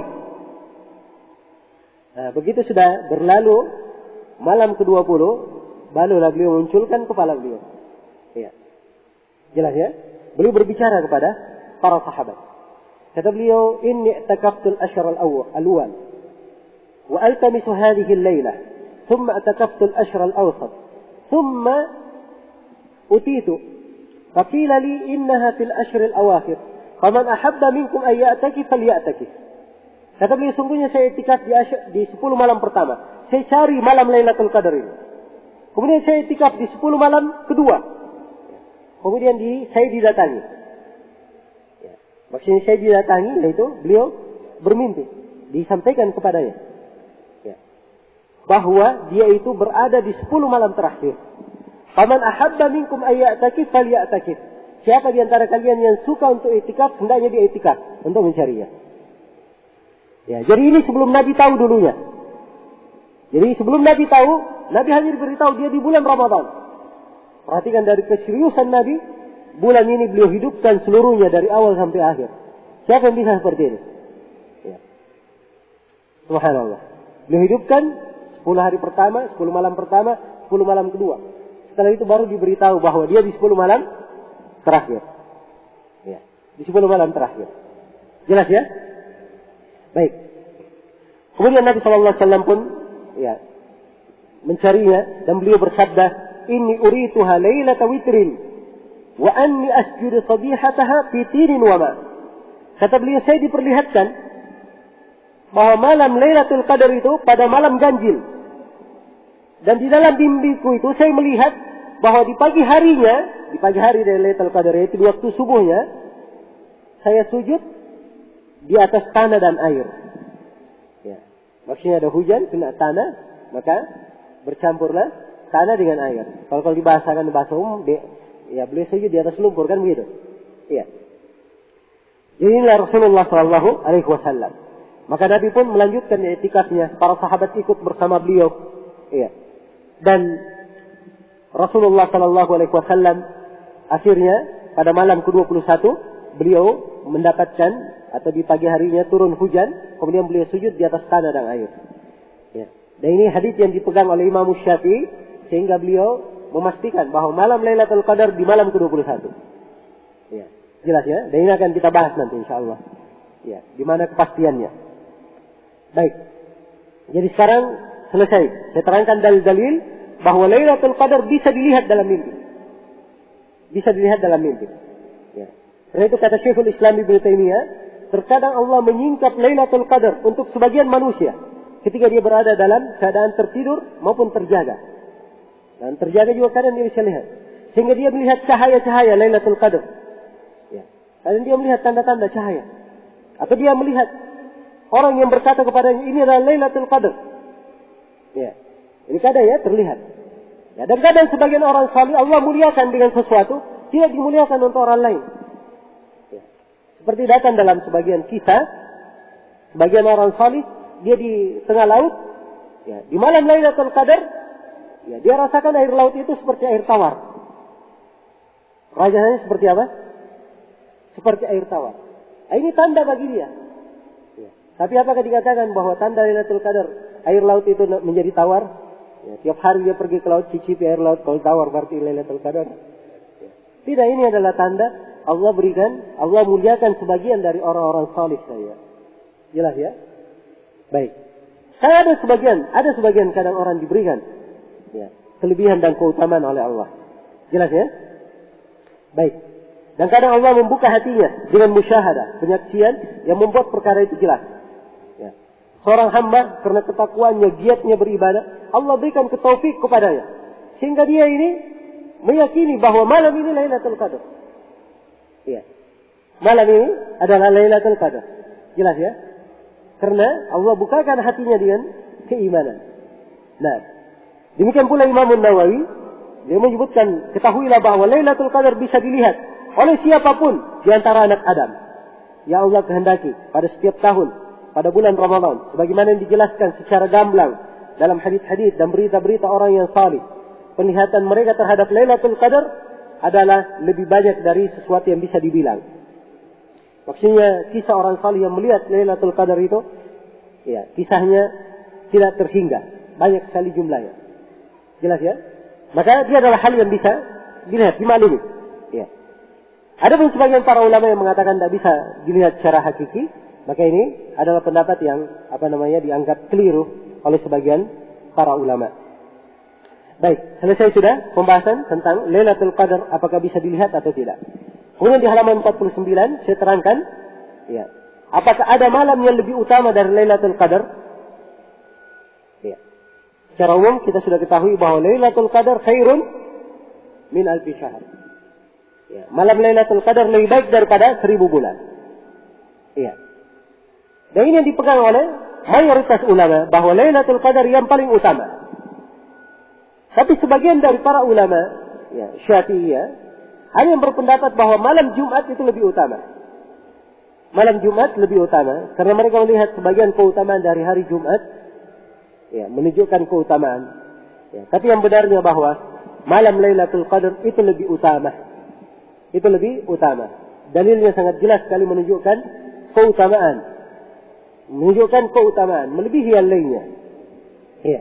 Dan saya sebutkan di sini pembahasan, ya, bahwa, ya, khusus untuk Nabi Sallallahu Alaihi Wasallam, ya, dari ucapan Ibnu Taimiyah, ya, bahwa khusus untuk Nabi Sallallahu Alaihi Wasallam, malam beliau Isra Mi'raj itu paling utama bagi beliau, untuk beliau. Jelas ya? Tapi untuk umat Islam yang paling utama untuk mereka adalah malam Lailatul Qadar. Dari malam Lailatul Qadar. Ini kesimpulan dari pembahasan yang kita terangkan dari halaman 49 sampai 51. Baik.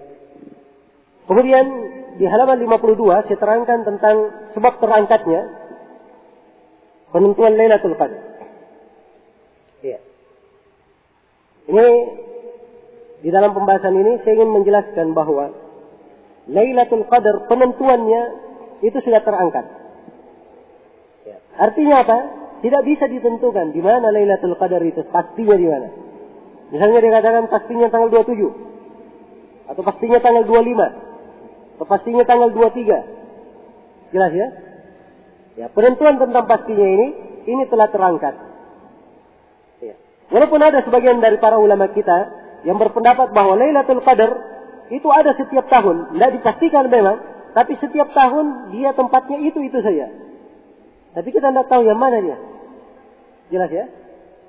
Ada yang berpendapat seperti itu dari para ulama kita. Ya. Tapi yang lebih kuat adalah pendapat ini, bahwa dia tidak dipastikan dan kadang berpindah-pindah. Ya. Dan berpindah-pindah. Jelas ya? Berpindah-pindah. Baik, kita lihat apa dalilnya yang menunjukkan bahwa telah diangkat. Ya, dijelaskan dalam hadits Ubadah bin Samit. Nabi SAW keluar, ya, untuk mengabarkan kepada kami tentang Lailatul Qadar. Ya, Nabi sudah keluar untuk mengabarkan Lailatul Qadar. Tapi dua orang lelaki di antara kaum muslimin sedang bertikai. Maka beliau berkata, "Faradtu li ukhbirakum bi Lailatul Qadar. Fatalaha fulan wa fulan, farufi'at. Wa asa an yakuna khairan lakum faltamisuha fit tasi'ati was sabi'ati wal khamisah." Ya, kata beliau, saya keluar untuk mengabarkan kepada kalian tentang Lailatul Qadar. Namun si fulan dan fulan berselisih, sehingga Lailatul Qadar itu diangkat. Semoga hal tersebut menjadi kebaikan bagi kalian. Jadi Lailatul Qadar ini terangkat. Terangkat kenapa? Ada si fulan dan si fulan berselisih. Ya, dan ini peringatan bagi umat Islam bahwa perselisihan itu adalah hal yang jelek. Tidak membawa berkah, tidak membawa kebaikan. Tidak membawa berkah dan tidak membawa kebaikan. Ya. Karena itu tanggalkan segala perselisihan. Ya. Tanggalkan segala perselisihan. Dan jadikan Al-Quran dan As-Sunnah sebagai hal yang dijadikan sebagai panutan yang kita berpegang dengannya dan bersatu di atasnya. Bersatu di atasnya. Iya. Maka Nabi ketika menjelaskan bahwa si fulan dan fulan berselisih, maka akhirnya terangkat. Kemudian Nabi berkata, "Asa ayyakuna khairan lakum." Semoga hal tersebut menjadi kebaikan bagi kalian. Ya. Terjadi sesuatu itu ada hikmahnya di sisi Allah. Ya kan? Kadang seorang tertimpa musibah, ini kan musibah, terangkat penentuan Lailatul Qadar. Tapi ternyata di belakang musibah itu sebenarnya ada kebaikan untuknya. Ya.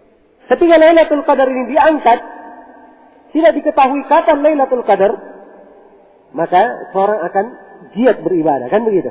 Saya akan terangkan nanti di antara hikmahnya. Ya. Dia akan giat beribadah. Berbeda dengan orang yang tahu Lailatul Qadar misalnya malam 21, ya sudah saya tunggu aja malam 21. Ya, kan begitu? Malam yang lainnya enggak usah. Ya saya santai-santai aja. Ya. Jelas ya? Baik. Tapi kalau dia enggak tahu, dia pasti akan sibuk mencarinya. Nah, baik. Jadi dalam hadis ini jelas, ya, terangkatnya karena ada pertikaian perselisihan, maka terangkat.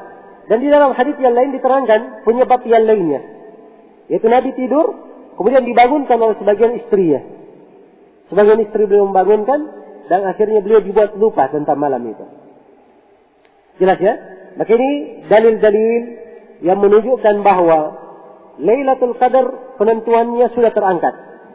Ya, penentuannya sudah terangkat. Ya, tidak bisa dipastikan lagi di malam tertentunya berapa, di malam apa. Hanya bisa dikatakan di 10 malam terakhir, di malam ganjilnya. Ya, jelas ya?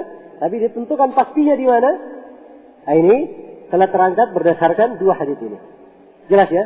Dan para ulama kita menyebutkan beberapa hikmah, ya, dari terangkatnya penentuan ini. Di antara hikmah tersebut, yang pertama, menambah semangat seorang hamba, ya, agar si hamba menjadi lebih bersungguh-sungguh dalam mencari Lailatul Qadar. Ya. Ya, kalau dikatakan di 10 malam terakhir, wah, kalau dia punya semangat tinggi, ya, saya tidak boleh melewatkan 10 malam terakhir ini kecuali saya tegakkan ibadah di dalamnya. Kan begitu? Saya tegakkan ibadah di dalamnya. Ya. Ini hikmah yang pertama. Hikmah yang kedua, menghindarkan hamba dari sikap malas dan bersandar pada sesuatu yang telah dipastikan. Ya. Nah, ini jelas. Nah, kalau dia sudah tahu malam 27, ya sudah, tunggu aja malam 27. Kan begitu? Ya. Nah, tapi kalau dia tidak tahu, ya, dia pasti akan mencari. Kemudian yang ketiga, agar hamba semakin berusaha untuk menyempurnakan ibadah, lebih banyak mengharap keridhaan Allah. Ini di antara hikmah yang sangat agung. Ya. Sebab seorang kalau dia beribadah, misalnya di malam 27, dia tahu ini Lailatul Qadar malam 27, dia pasti akan fokus beribadah, memperindah ibadahnya, mempercantik ibadahnya. Ya.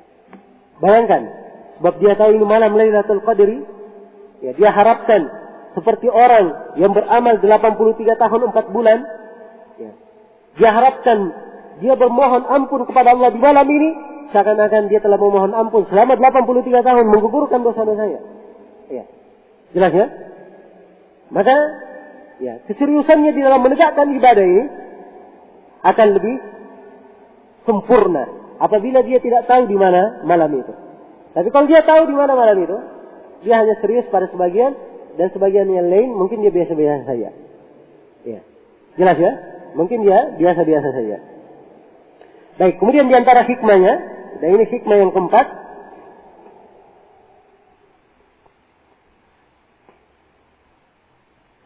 agar hamba mengagungkan seluruh malam Ramadan dan tidak mengagungkan salah satu malam sebagaimana Lailatul Qadar telah dipastikan. Bila Lailatul Qadar telah dipastikan. Iya. Jadi ini juga memberikan pendidikan akhlak. Ya, supaya orang mengagungkan seluruh malam-malam Ramadan. Ya, jelas ya? Mengagungkan seluruh malam-malamnya dan menghidupkan dengan ibadah. Kemudian pembahasan ke-55, sini pembahasan tentang tanda-tanda Lailatul Qadri. Ya. Sini kita sebutkan beberapa tanda. Yang pertama, cahaya matahari tidak menyilaukan mata saat matahari terbit di pagi hari Lailatul Qadar. Ya. Misalnya malam ini Lailatul Qadar. Besok paginya ketika matahari terbit, ya. Orang lihat matahari biasanya terbit kan silau. Tapi ini tidak. Ya. Dia terbit bercahaya tetapi tidak menyilaukan.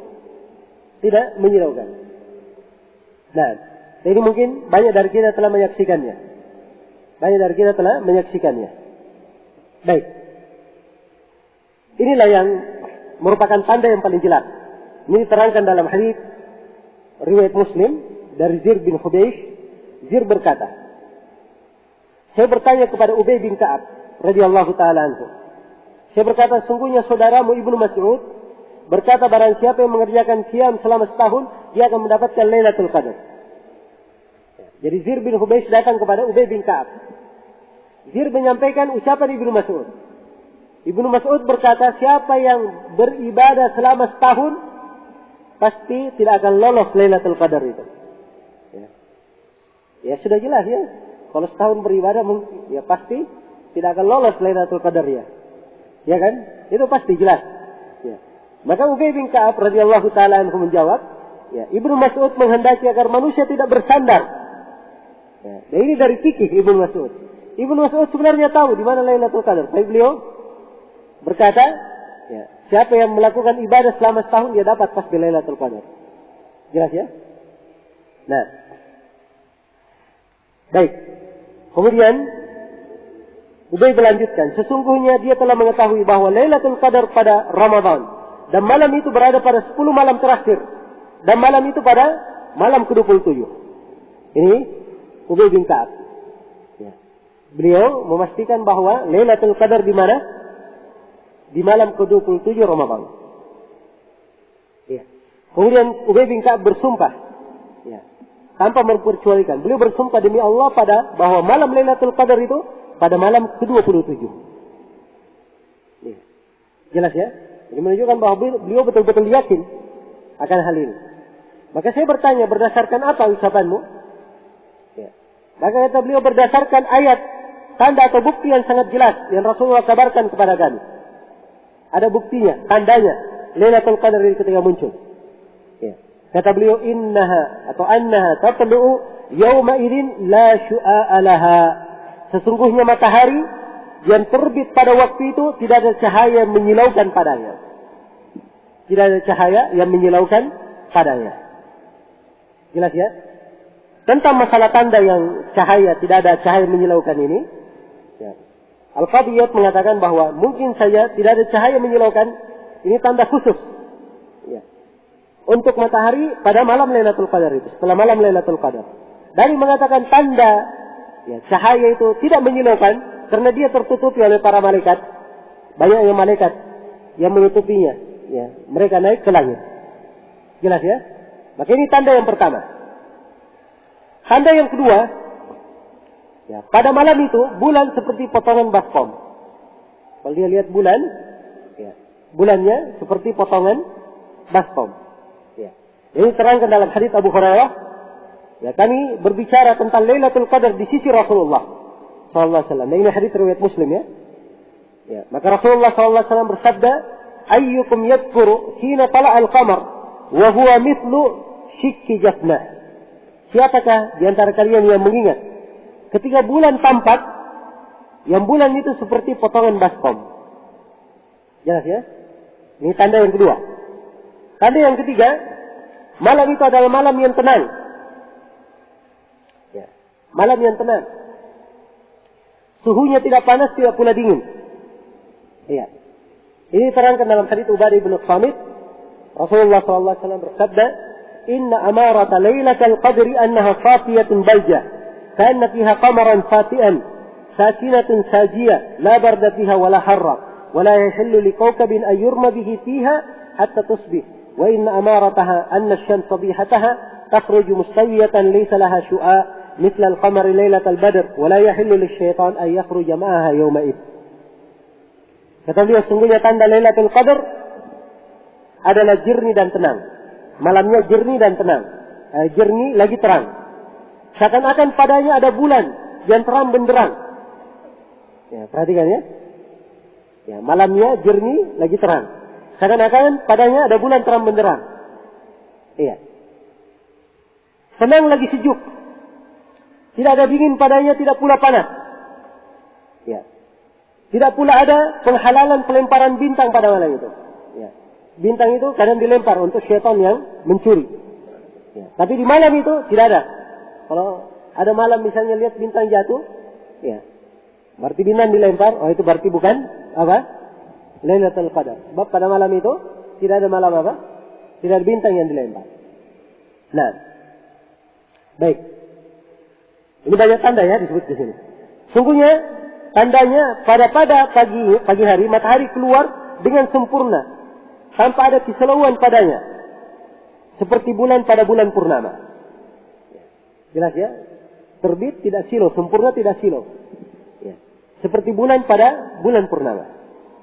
Nah, dan syaitan tidak halal keluar bersama Lailatul Qadar pada malam itu.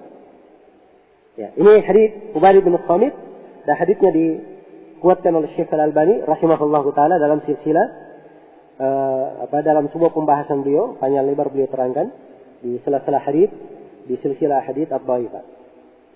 Baik. Kemudian tanda yang keempat, turun hujan pada malam itu. Ini sudah berlalu ya hadits Abu Musa Al-Asy'ari.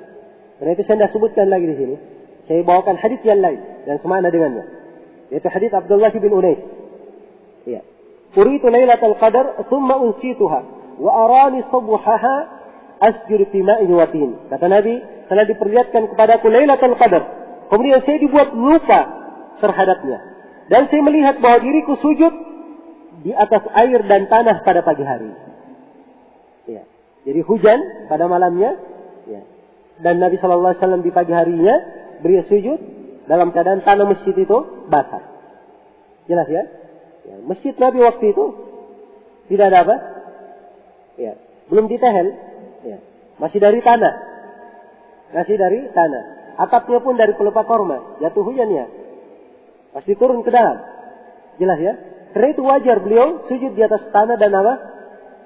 Tanah dan air. Jadi ini ibarat atau hal yang menjelaskan bahwa ini dimaksudkan turun hujan pada malam itu. Turun hujan pada malam itu. Ini 4 tanda. Pada hadits yang ketiga, itu banyak tanda yang lainnya ya. Saya tidak terangkan semuanya pada hadits yang ketiga. Secara global ini 4 yang diterangkan dalam hadits yang sahih. Dalam hadits yang sahih. Jelas ya? Dan di sini saya perlu berikan beberapa catatan. Yang pertama pada Lailatul Qadar, tanda-tanda yang disebut di atas Tidak harus seluruhnya harus tampak. Pada malam itu, ya, bulan harus seperti baskom, kemudian harus tenang sejuk, kemudian harus hujan. Ya, kalau tidak berarti tidak ada Lailatul Qadar. Tidak harus. Jelas ya? Ya. Kalau dalam 10 malam terakhir tidak ada hujan, berarti tidak ada Lailatul Qadar, begitu? Ya. Jadi tidak harus. Ini tanda. Kita katakan apa? Tanda, bukan keharusan. Bukan keharusan. Ini yang pertama. Kemudian yang kedua, di antara tanda-tanda yang kita sebutkan di atas, yang paling jelasnya adalah tanda yang pertama. Yang paling jelasnya. Ya. Ini yang paling jelas dilihat. Tunggu saja pagi hari. Ya. Tunggu matahari terbit. Ya. Kapan matahari terbit tidak menyilaukan, berarti malamnya adalah apa? Lailatul Qadar. Tapi subhanallah, dari hikmah Allah, tanda yang paling jelasnya adalah ini. Ya. Ya. Dan kalau dia melihat matahari sudah terbit, oh pada malam hari Lailatul Qadar, apalagi gunanya dia tahu? Ya kan? Kalau dia tidak dihidupkan malamnya dengan apa? Dengan ibadah. Tidak ada gunanya dia tahu kalau dia dihidupkan malamnya dengan ibadah. Ya. Karena itu tanda yang paling jelasnya diletakkan setelah Lailatul Qadar, supaya jangan ada yang bersandar. Ya. Dengan tanda tersebut, jangan ada yang bersandar. Oh bulan misalnya. Ya. Oh ini kayak baskom. Ukuran prediksi orang kayak baskom itu berbeda-beda. Ya. Jelas ya, bukan suatu hal yang mungkin dia pastikan. Bukan hal yang mesti dia pastikan. Jelas ya. Hujan pun demikian. Ya, apalagi kita di Indonesia. Ya. Mungkin saja tiap hari hujan. Jelas ya.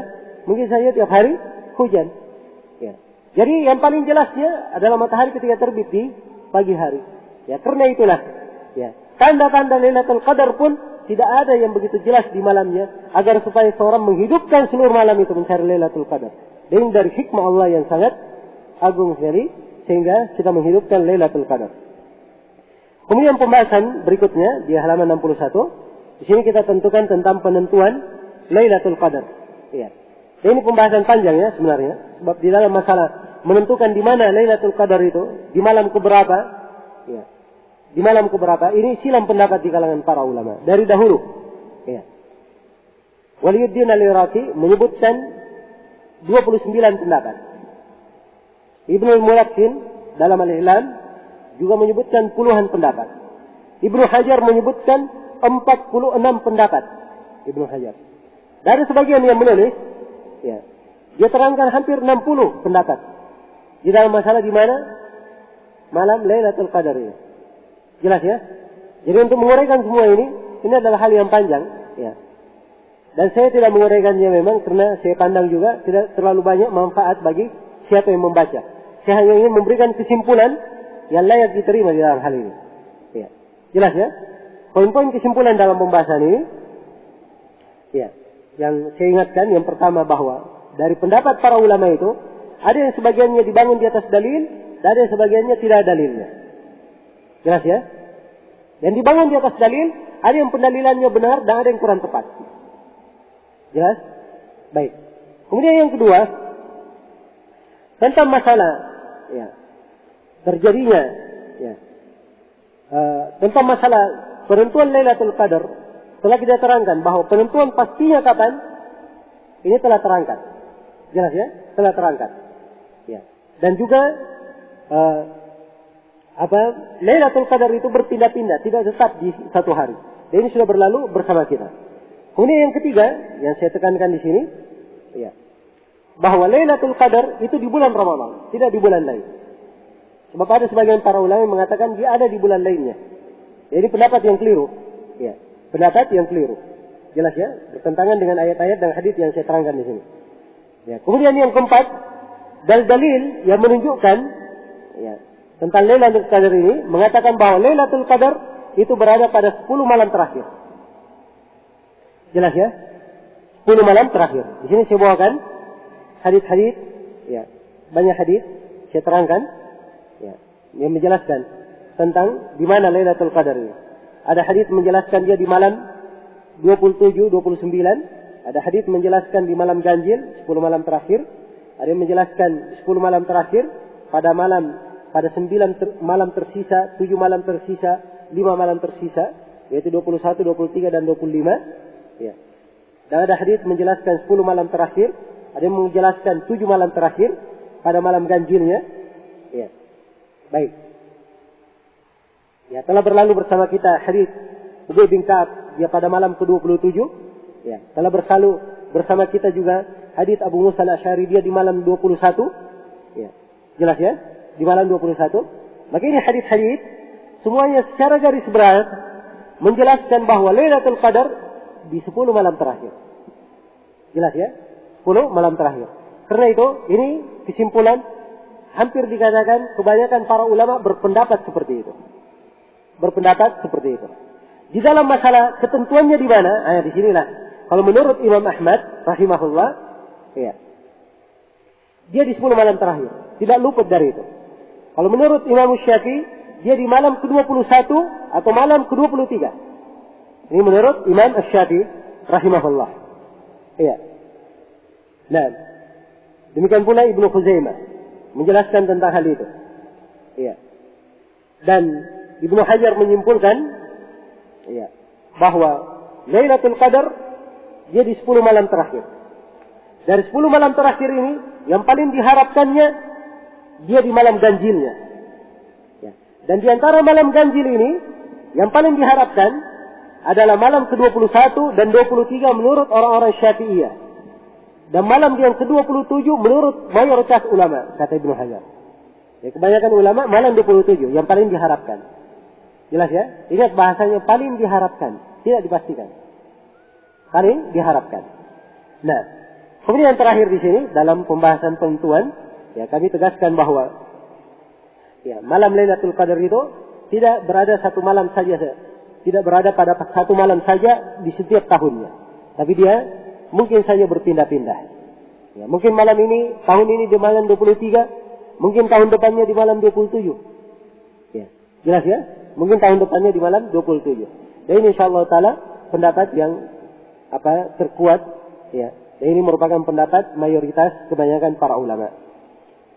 Kemudian pembahasan yang terakhir di sini atau sebelum yang terakhir yaitu beberapa amalan yang dianjurkan pada 10 malam terakhir bulan Ramadan. Ini sengaja saya terangkan di sini ya.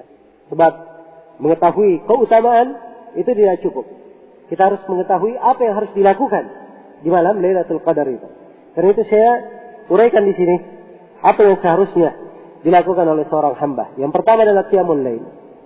Ya. Yang pertama adalah qiyamul lail. Salat malam. Ya, dan telah kita terangkan ya bagaimana Nabi ya menghidupkan malamnya.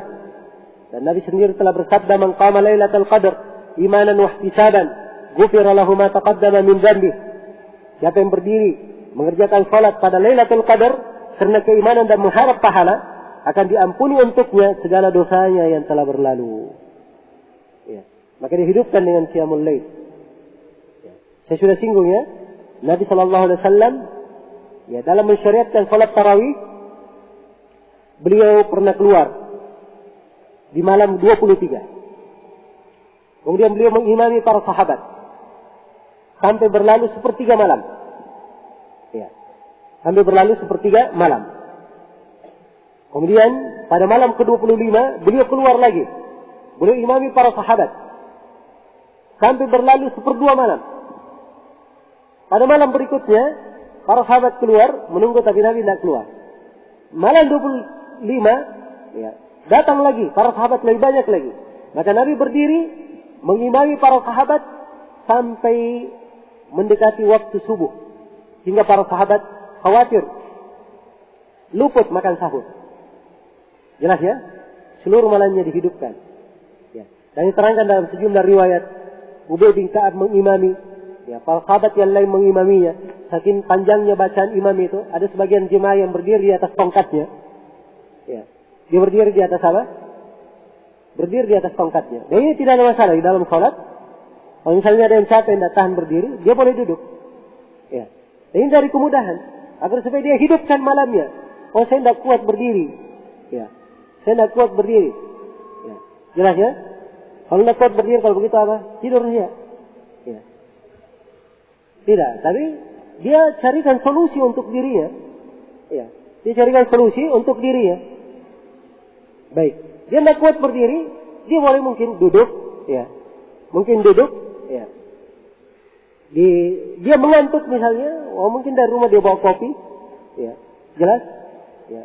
Atau sebelum masuk malam dia sudah tidur dari sore harinya supaya dia kuat untuk, ya, di malam hari. Harus ada persiapan, ya. Dan saya sudah sebutkan di sini pembahasan tentang masalah apakah disyariatkan mandi untuk Lailatul Qadar atau tidak. Ya. Sebab ada sebagian dari para as-salaf, ya, di 10 malam terakhir antara maghrib isya dia mandi tiap malam. Ya, untuk persiapan menyambut Lailatul Qadar. Jelas ya? Nah. Baik. Ini menunjukkan ada kesiapan untuk melakukannya. Karena itu harus ada kesabaran. Ya. Apalagi ini hanya 10 hari. Ya. 10 hari dari 300. Ya. 60-an hari yang Allah berikan kepada kita, 10 hari yang kita dianjurkan untuk melakukannya kita telantarkan. Ya. Sungguh ini adalah kerugian. Dan hamba yang seperti ini tidak berpikir baik untuk dirinya. Tidak berpikir baik untuk dirinya. Yang harusnya dia hidupkan malam tersebut dengan kebaikan, ya, dan meraih pahala dari sisi Allah Subhanahu wa taala. Baik, kemudian yang kedua, di antara ibadah juga dia membaca Al-Qur'an. Sebab ini dari ibadah yang punya kekhususan tersendiri terkait dengan bulan Ramadan. Al-Qur'an diturunkan di bulan Ramadan. Ya, Jibril turun. Ya, setiap tahunnya membacakan Al-Quran, mendengarkan Nabi membaca Al-Quran.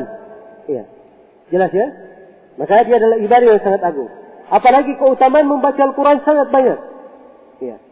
Perumpamaan orang yang membaca Al-Quran dengan tidak membaca Al-Quran seperti orang yang hidup dan mati. Ya. Seperti orang yang hidup dan mati. Coba bayangkan. Dan banyak lagi keutamaan orang yang membaca Al-Quran. Karena itulah, ya, di antara hal yang indah seorang membaca Al-Quran. Dan ini dia dapatkan dengan salat tarawih. Ya. Jelas ya? Dia duduk, ya, dia berdiri membaca Al-Quran. Kalau dia sebagai makmum dia mendengarkan imam membaca, itu sama.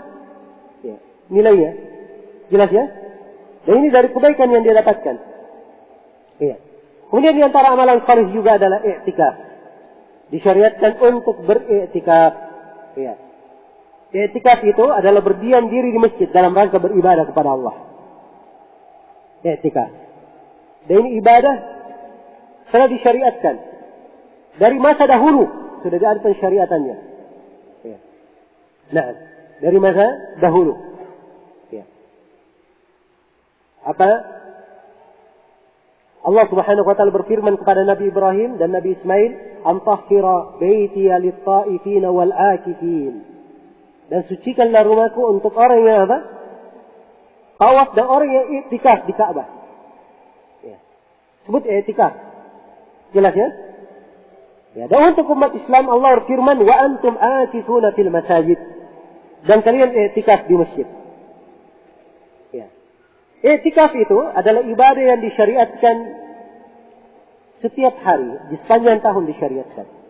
Tapi khusus di bulan Ramadan ada keutamaan khusus i'tikaf di 10 malam terakhir Ramadan. 10 malam ya, bukan 1 malam dari 10 malam terakhir. Atau 5 malam saja. Keutamaannya ini untuk 10 malam terakhir. Jelas ya? Ya. 10 malam terakhir bermula dari mana? Bermula dari terbenamnya matahari tanggal 20 sudah masuk malam apa? 21. Itu waktu permulaannya. Jadi sore hari dia harus sudah ada di masjid menunggu. Begitu matahari terbenam sudah mulai masuk i'tikaf. Kalau dia punya kemah, sunnahnya masuk kemah subuh harinya. Ya. Subuh baru dia masuk di kemahnya. Jelas ya? Baik. Jadi dia berada di masjid i'tikaf, mengurung dirinya. Ya. Mengurung dirinya selama 10 hari. Jadi kalau Ramadannya tanggal 29, 9 hari saja. Ya. Kalau 10 hari berarti 10 hari. Ya, kalau tanggal 29 belum ada pengumuman hilal dilihat, berarti dia lanjut lagi 10 hari. Ya. Kalau dia kurang sehari, berarti dia tidak dapat keutamaan i'tikaf 10 hari. Sebab 10 hari ini dilakukan oleh Nabi. Dilakukan oleh istri Nabi. Dan istri Nabi melakukannya setelah Nabi meninggal. Ini menunjukkan bahwa perempuan boleh i'tikaf di masjid. Kalau ada tempat yang aman baginya, terjaga auratnya dan terpisah dengan laki-laki. Jelas ya? Ya. Kalau masjid, perempuan punya masjid khusus untuk perempuan itu lebih bagus. Yang penting dia adalah masjid dipakai untuk salat berjamaah. Jelas ya? Tidak harus dibagi sholat Jumat. Ya. Kalau mau sholat Jumat, dia keluar pergi sholat Jumat di masjid yang ditegakkan Jumat. Ya. Setelah itu dia boleh pulang lagi ke masjid tempat dia itikaf. Tidak ada masalah. Ya. Dan seorang ketika itikaf, tidak boleh keluar dari masjid kecuali untuk keperluannya sebagai manusia saja. Ya, manusia perlu makan, perlu minum. Ya, kalau tidak ada yang mengantarkan makan dan minumnya ke masjid, atau pihak masjid tidak mengirimkan makan dan minum di masjid, silahkan dia keluar makan dan minum, kemudian dia balik. Jelas ya? Ya. Manusia perlu mandi, perlu buang hajatnya dan seterusnya. Ini hajat manusia, tidak ada masalah. Tapi dia keluar sesuai keperluan. Ya, karena itu kalau ada tempat makan misalnya, ada tempat makan 10 meter dari masjid, ada 50 meter dari masjid. Ya, yang 10 meter ini, ya penjual nasi campur. Yang 50 meter, penjual konro misalnya. Ya. Kalau saya ingin makan konro, dia pergi ke 50 meter. Nggak boleh. 50 meter. Ada hajatnya terpenuhi gimana? Dekat yang 10 meter. Sebab dia hanya keluar di hajatnya sebagai manusia. Jelas ya? Jelas sampai sini? Ya. Ini yang dimaksud dengan etika. Dimaksud dengan etika. Jadi seorang mengurung dirinya di masjid. Ya. Melakukan ibadah kepada Allah Subhanahu wa ta'ala. Ya. Baik. Dan itikaf ini boleh di masjid mana saja. Dia tidak harus di 3 masjid. Ya. Ada yang mengatakan bahwa itikaf itu khusus di masjid Nabi, Masjidil Haram dan Masjid Al-Aqsa saja. Jawabannya tidak khusus untuk 3 masjid ini. Memang di 3 masjid ini lebih utama, lebih afdal. Ya. Tapi di selain dari 3 masjid ini juga boleh. Sebab Allah berfirman, wa antum akifuna fil masajid. Dan kalian itikaf di masjid. Ya. Dan di sini masjid dalam konteks ayat sifatnya umum, tidak dibatasi. Dan Aisyah menjelaskan bahwa Nabi sallallahu alaihi wasallam kana ya'takif fil ashr al-awakhir min Ramadan hatta tawaffahu Allah, thumma atakafa azwajuhu min ba'di. Adalah Nabi sallallahu alaihi wasallam beliau itikaf di 10 hari terakhir dari Ramadan sampai beliau wafat. Kemudian istrinya itikaf setelah beliau. Nah, baik, ini amalan yang ketiga. Amalan yang keempat adalah memperbanyak doa. Memperbanyak doa. Iya. Sebab Ramadan dia punya kekhususan dengan doa. Punya kekhususan dengan doa. Ya. Karena itu di ayat-ayat yang menjelaskan tentang puasa, ya, setelah diterangkan kewajiban puasa, hukum-hukum setelah puasa, kemudian setelah itu Allah berfirman, "Wa idza sa'alaka ibadi anni fa inni qarib ujibu da'watad da'i idza da'ani." Ya, apabila hambaku bertanya tentang saya, katakan bahwa saya maha dekat. Saya menjawab doa hambaku kalau dia berdoa kepadaku. Ya, disinggung doa di sini karena memang dia punya hubungan dengan Ramadan. Ya. Di dalam bulan Ramadan, ya, ketika berbuka itu adalah tempat mustajabah berdoa. Saat berpuasa seperti ini, berdoa adalah hal yang disyariatkan. Sebab Nabi bersabda, "Man kana sha'iman falyusalli." Siapa yang puasa, hendaknya dia salat. Salat di sini arti secara bahasa. Sebab salat secara bahasa artinya apa? Berdoa. Tidak mungkin orang puasa sholat terus dari awal sampai akhir ya. Ya. Karena itu artinya hendaknya dia berdoa. Dia memperbanyak doa kepada Allah Subhanahu wa ta'ala. Apalagi di 10 malam terakhir. Apalagi di malam hari.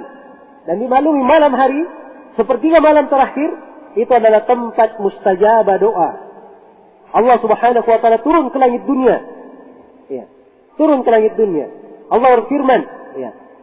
Hal min da'in فأستجيب له من يدعوني فأستجيب له من يسألني فأعطيه ومن يستغفرني فأغفر له. Siapa yang berdoa kepadaku, saya akan kabulkan untuknya. Siapa yang memohon kepadaku, saya akan berikan. Siapa yang mohon ampun, saya akan ampuni. Iya. Dan ini didapatkan oleh orang yang menghidupkan malamnya. Jelas ya? Adapun orang yang tidak menghidupkan malamnya, tidak mungkin keutamaan yang dia dapatkan. Karena itulah Lailatul Qadar ini, ya, penuh dengan penghayatan. Ya. Penuh dengan penghayatan. Banyak sekali makna-makna yang agung di dalamnya. Ketika seorang berusaha untuk mendapatkannya, maka akan lahir berbagai sifat ahli ibadah yang sangat agung di dalam orang yang mencarinya. Ya, dalam orang yang mencarinya. Ya, namun ini renungan-renungan, ya, dan hikmah-hikmah kita tidak uraikan di sini. Ya. Dan kadang, ya, sebagian dari makna dirasakan oleh seorang ketika dia mencari Lailatul Qadar Allah bukakan hatinya, berikan kebaikan untuknya karena kesungguhannya dan karena upayanya di dalam mencari Lailatul Qadar tersebut. Kemudian yang kelima, ya, dari hal yang disyariatkan adalah memperbanyak taubat dan istighfar. Memperbanyak taubat dan istighfar. Ya. Sebab dia adalah sepertiga malam terakhir. Ya. Dan Allah sebutkan, siapa yang berdoa kepada aku, saya akan kabulkan. Siapa yang meminta, saya akan beri. Siapa yang memohon ampun, saya akan ampuni. 3 hal disebut secara khusus, padahal permintaan itu banyak. Ya. Sebab ini 3 hal sangat penting bagi seorang hamba mencakup kemaslahatan dunia dan akhiratnya. Karena itulah taubat dan istighfar hendaknya diperbanyak. Ya. Memohon ampun. Ya. Apalagi kalau kita melihat kisah-kisah para ulama salaf, ya, dalam menghidupkan malam 10 malam terakhir ini, hal yang sangat menakjubkan. Malam yang basah dengan derayan air mata. Ya. Malam yang penuh dengan penghayatan. Ya. Malam yang penuh dengan pendekatan diri, penghinaan kepada Allah. Ya. Malam yang menyebabkan mereka tersadar, terbuka akan jati diri mereka. Dan bagaimana mereka manusia penuh dengan kelemahan. Orang-orang yang bergelimang dengan kesalahan dan kelalaian. Ya. Orang yang dikata tidak dirahmati oleh Allah tidak akan mungkin sejahtera dan baik dalam kehidupannya. Ini adalah hal-hal yang nampak sekali dari kisah ulama as-salaf as-salih yang menghidupkan malam-malam ini. Ya, karena itulah taubat dan istighfar ini adalah hal yang sangat indah yang hendaknya kita hidupkan dengannya. Kemudian yang keenam, ya, sini saya sebutkan tentang masalah umrah. Ya, sebab umrah dia adalah ibadah yang disyariatkan di bulan apa? Di bulan Ramadan. Ya. Dan Nabi sallallahu alaihi wasallam bersabda, "Umratan fi Ramadan, ya, taqdi hajjan ma'i." Umrah di bulan Ramadan itu mengganti haji bersamaku. Jadi umrah di bulan Ramadan mengganti haji bersama apa? Bersama Nabi sallallahu alaihi wasallam. Iya. Maka siapa yang ingin masuk di bulan Ramadan, ya, kemudian dia melakukan umrah, maka ini adalah hal yang baik. Dan sangat baik pula kalau dia lakukan ini di 10 malam apa? Di 10 malam terakhir. Dan ini bisa diatur. Ya, bisa didapatkan seluruhnya. Apabila seorang ini punya kesiapan. Karena itulah tadi saya katakan, musim-musim itu disambut. Ya. Dan penyambutan kadang dari jauh hari sebelumnya. Ya. Para ulama salaf mereka masuk Ramadan. Ya. Sebelum Ramadan 60 bulan atau 6 bulan sebelum masuk Ramadan, mereka sudah berdoa kepada Allah. Ya Allah, sampaikanlah kami ke bulan Ramadan. Ya. 6 bulan sebelumnya sudah berdoa. Perhatikan bagaimana persiapannya. Dan Nabi di bulan Sya'ban kebanyakan puasanya. Di bulan Sya'ban. Hampir beliau berpuasa 1 bulan penuh. Ini persiapan menyambut apa? Ramadan. Dan sebagian salaf 6 bulan setelah Ramadan mereka terus berdoa agar supaya amalannya di bulan Ramadan diterima oleh Allah. Ya, bukan santai-santai. Ya. Jelas ya? Karena itu ada syariat setelah Ramadan, ada puasa 6 hari Syawal. Ini semuanya untuk menutup. Ya. Dan puasa 6 hari di bulan Syawal itu sama dengan orang yang puasa 1 tahun. Seakan-akan dia puasa 1 tahun. Kalau dia sudah puasa Ramadan, kemudian puasa 6 hari Syawal. Jelas ya? Maka ini semuanya persiapan. Harus ada di dalam hati, dalam diri seorang hamba. Yang jelas amalan-amalan saleh apa saja bisa dihidupkan di malam itu. Banyak lagi amalan saya nggak sebut di sini. Boleh dihidupkan dengan zikir kepada Allah Subhanahu Wa Taala, dengan amar ma'ruf nahi munkar, ya, dengan bertutur kata yang baik, ya, dengan bersedekah, ya, jelas, dengan bersedekah, berbuat baik kepada manusia dan selainnya dari amalan-amalan yang saleh yang dianjurkan. Apa saja dari amalan kebaikan dihidupkan di malam 10 malam terakhir, maka diharapkan kalau itu terjadi Lailatul Qadar, amalan yang dihidupkan itu senilai dengan 83 tahun 4 bulan atau senilai dengan 1000 bulan. Iya. Kemudian di pembahasan yang terakhir, ini waktu membatasi kita, saya sebutkan di sini kumpulan hadits-hadits yang lumah. Ya, saya kira ini dibaca sendiri ya. Ya, saya kira ini dibaca sendiri. Hadits pertama, hadits kedua, ini semuanya jelas kelemahannya. Ya. Kemudian hadits yang keempat, ini kadang saya perlu hadits yang ke berapa? Hadits yang ke-6. Jadi kadang saya perlu terangkan sedikit. Jadi hadits yang berbunyi, "Man qama Ramadhana imanan wa ihtisaban ghufira lahu ma taqaddama min dhanbihi Ya, wa man qama lailatal qadar imanan wa ihtisaban ghufira lahu ma taqaddama min dhanbihi wa ma ta'akhkhar. Siapa yang berdiri Ramadan karena iman dan ihtisab, diampuni dosanya yang telah lalu. Ini hadisnya riwayat Bukhari Muslim. Kalau potongan ini, man qama lailatal qadar imanan wa ihtisaban ghufira lahu ma taqaddama min dhanbihi. Potongan ini juga riwayat Bukhari Muslim. Tapi yang potongan yang terakhir ini yang kita lemahkan. Wa ma ta'akhkhar. Diampuni apa yang telah lalu dosanya dan apa yang akan datang. Kata yang apa kan yang akan datang ini yang lemah. Jelas ya, sebab riwayat-riwayat yang menjelaskannya lemah. Baik. Ya, ini 9 hadis ya, segera dibaca sendiri. Ya, 9 hadis yang kita terangkan terkait dengan hadis-hadis lemah di bulan Ramadan. Ya, masih ada waktu. Saya sengaja berikan waktu untuk tanya jawab hingga jam 3 atau lebih sedikit, nggak apa-apa insyaallah kalau belum masuk waktu asar.